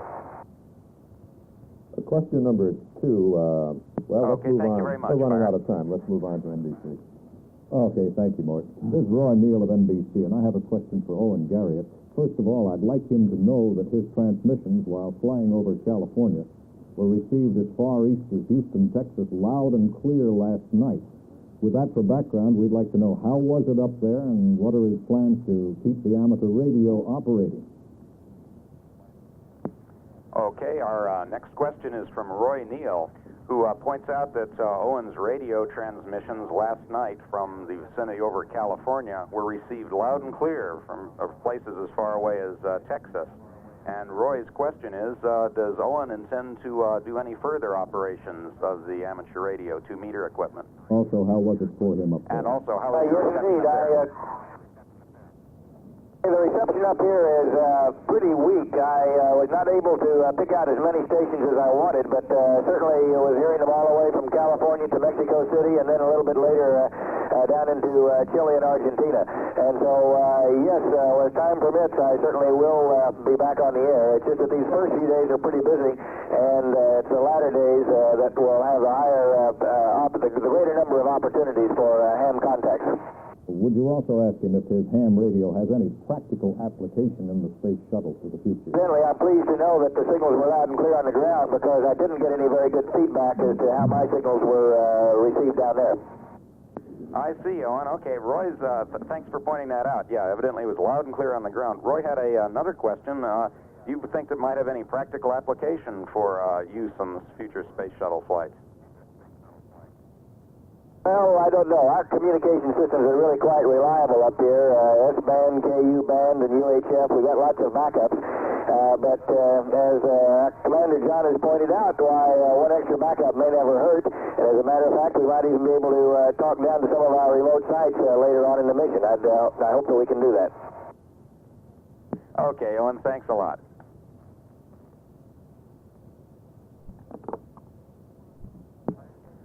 Okay, Spacelab, our next question is for Byron Lichtenberg, asked by Howard Benedict of Associated Press. He wants to know if, first of all, if any of the life sciences experiments that have been conducted have provided any clues yet as to the cause of space motion sickness, and also wonders if any of the crewmen have had any symptoms. Okay, well, we think that we've got a pretty comprehensive set of experiments here, and I feel we've learned a lot. It's not always easy to downlink everything, but we've got all our data logged up here. We found out some interesting results from the rotating dome experiment, which is a visual vestibular interaction experiment, and the initial early finding, which I think Larry Young could probably talk about, is that the sensations on the dome are not much different here in orbit than they were on the ground. We had anticipated some more what we call compelling vection, that is the sense that we were rotating completely and that the dome was stopped, and we have not found that to be true. We have very good data from the vestibular spinal reflex experiments, and I think our head motion monitoring experiments, one of which you can see on my head right now. This is an accelerometer package designed to record our head movements. We'll show that, in fact, the first couple of days we did severely restrict our head motions. I think in general the experiments are going to hopefully shed some light on the etiology of space adaptation syndrome, and yes, there have been symptoms on board so far. Okay, Byron, thanks very much. Our next question is from Gary Schweitzer of Cable News Network, who wanted to ask Owen, do you believe that the tight tightly planned timeline is having any impact on the quality of the science which the mission is producing. Understand, is the tightness of the timeline affecting the quality? And no, I don't believe so. I think there are cases where we would like to do a little bit more data. A couple runs we've had to cut a bit short, and some things that we wanted to do extra we've not been able to do. And so we haven't been able to add as much as we would have liked to. I've got my own flight plan marked up with some extra things that we wanted to put into it, and I'd say we haven't been able to do that. But I think the quality of the data collected has been as good as expected and has not been affected by the press of time. And we've another question from Gary Schweitzer for Bob Parker, who's interested in the experience of an astronomer who has been able now to see the stars from orbit for the first time. How does that compare with the sight that you see from the ground?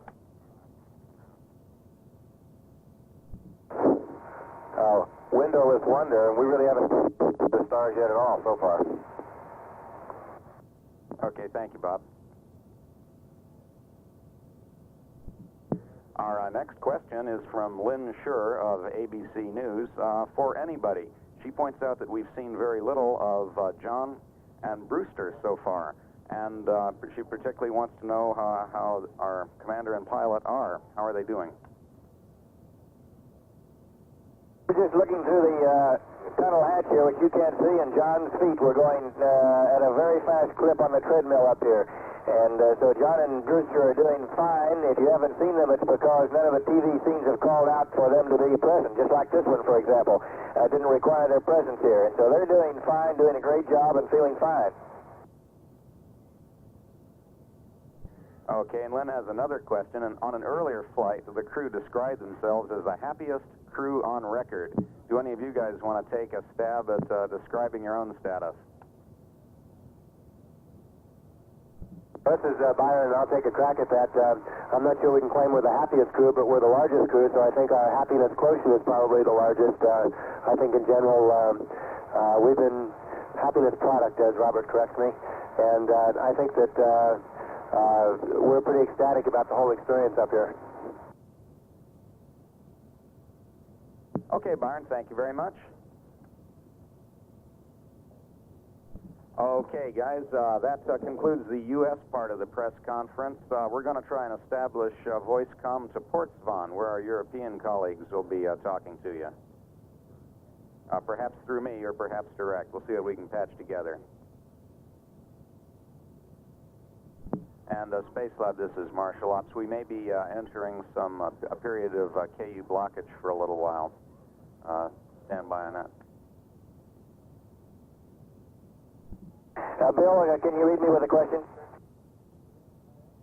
Yes, Mike right now is getting ready to relay a question to you, Owen. While he's getting ready, I want to ask you, at my 0015 hours, select a third sample for HTT. Ulf suggested I'm not supposed to do that. Has that been deleted? Okay, we'll check, Owen. Okay, Ulf lets me know that I don't need to do any HTT till you give me the answer, so that should answer my question. Thank you. Okay. We copy, Owen. Space Lab, this is Marshal Ops. We've been in touch with Isa, who had the question from Heidi Graf at Portsmouth, and the question is for Ulf. Ulf, they want to know what are your main problems, and since Cologne Ports is where you have trained, they would like to know what problems are you facing, and they get the impression that you seem to be a little bit tired. Over.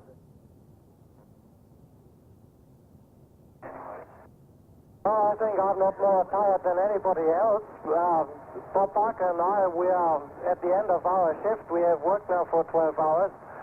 But to come back to the problems, there are minor problems, and the real complication is to stick to the timeline. Whenever there is a thing popping up which is not really scheduled, then you can run into trouble with scheduled activities, and that is as far as my feelings go, the most difficult thing.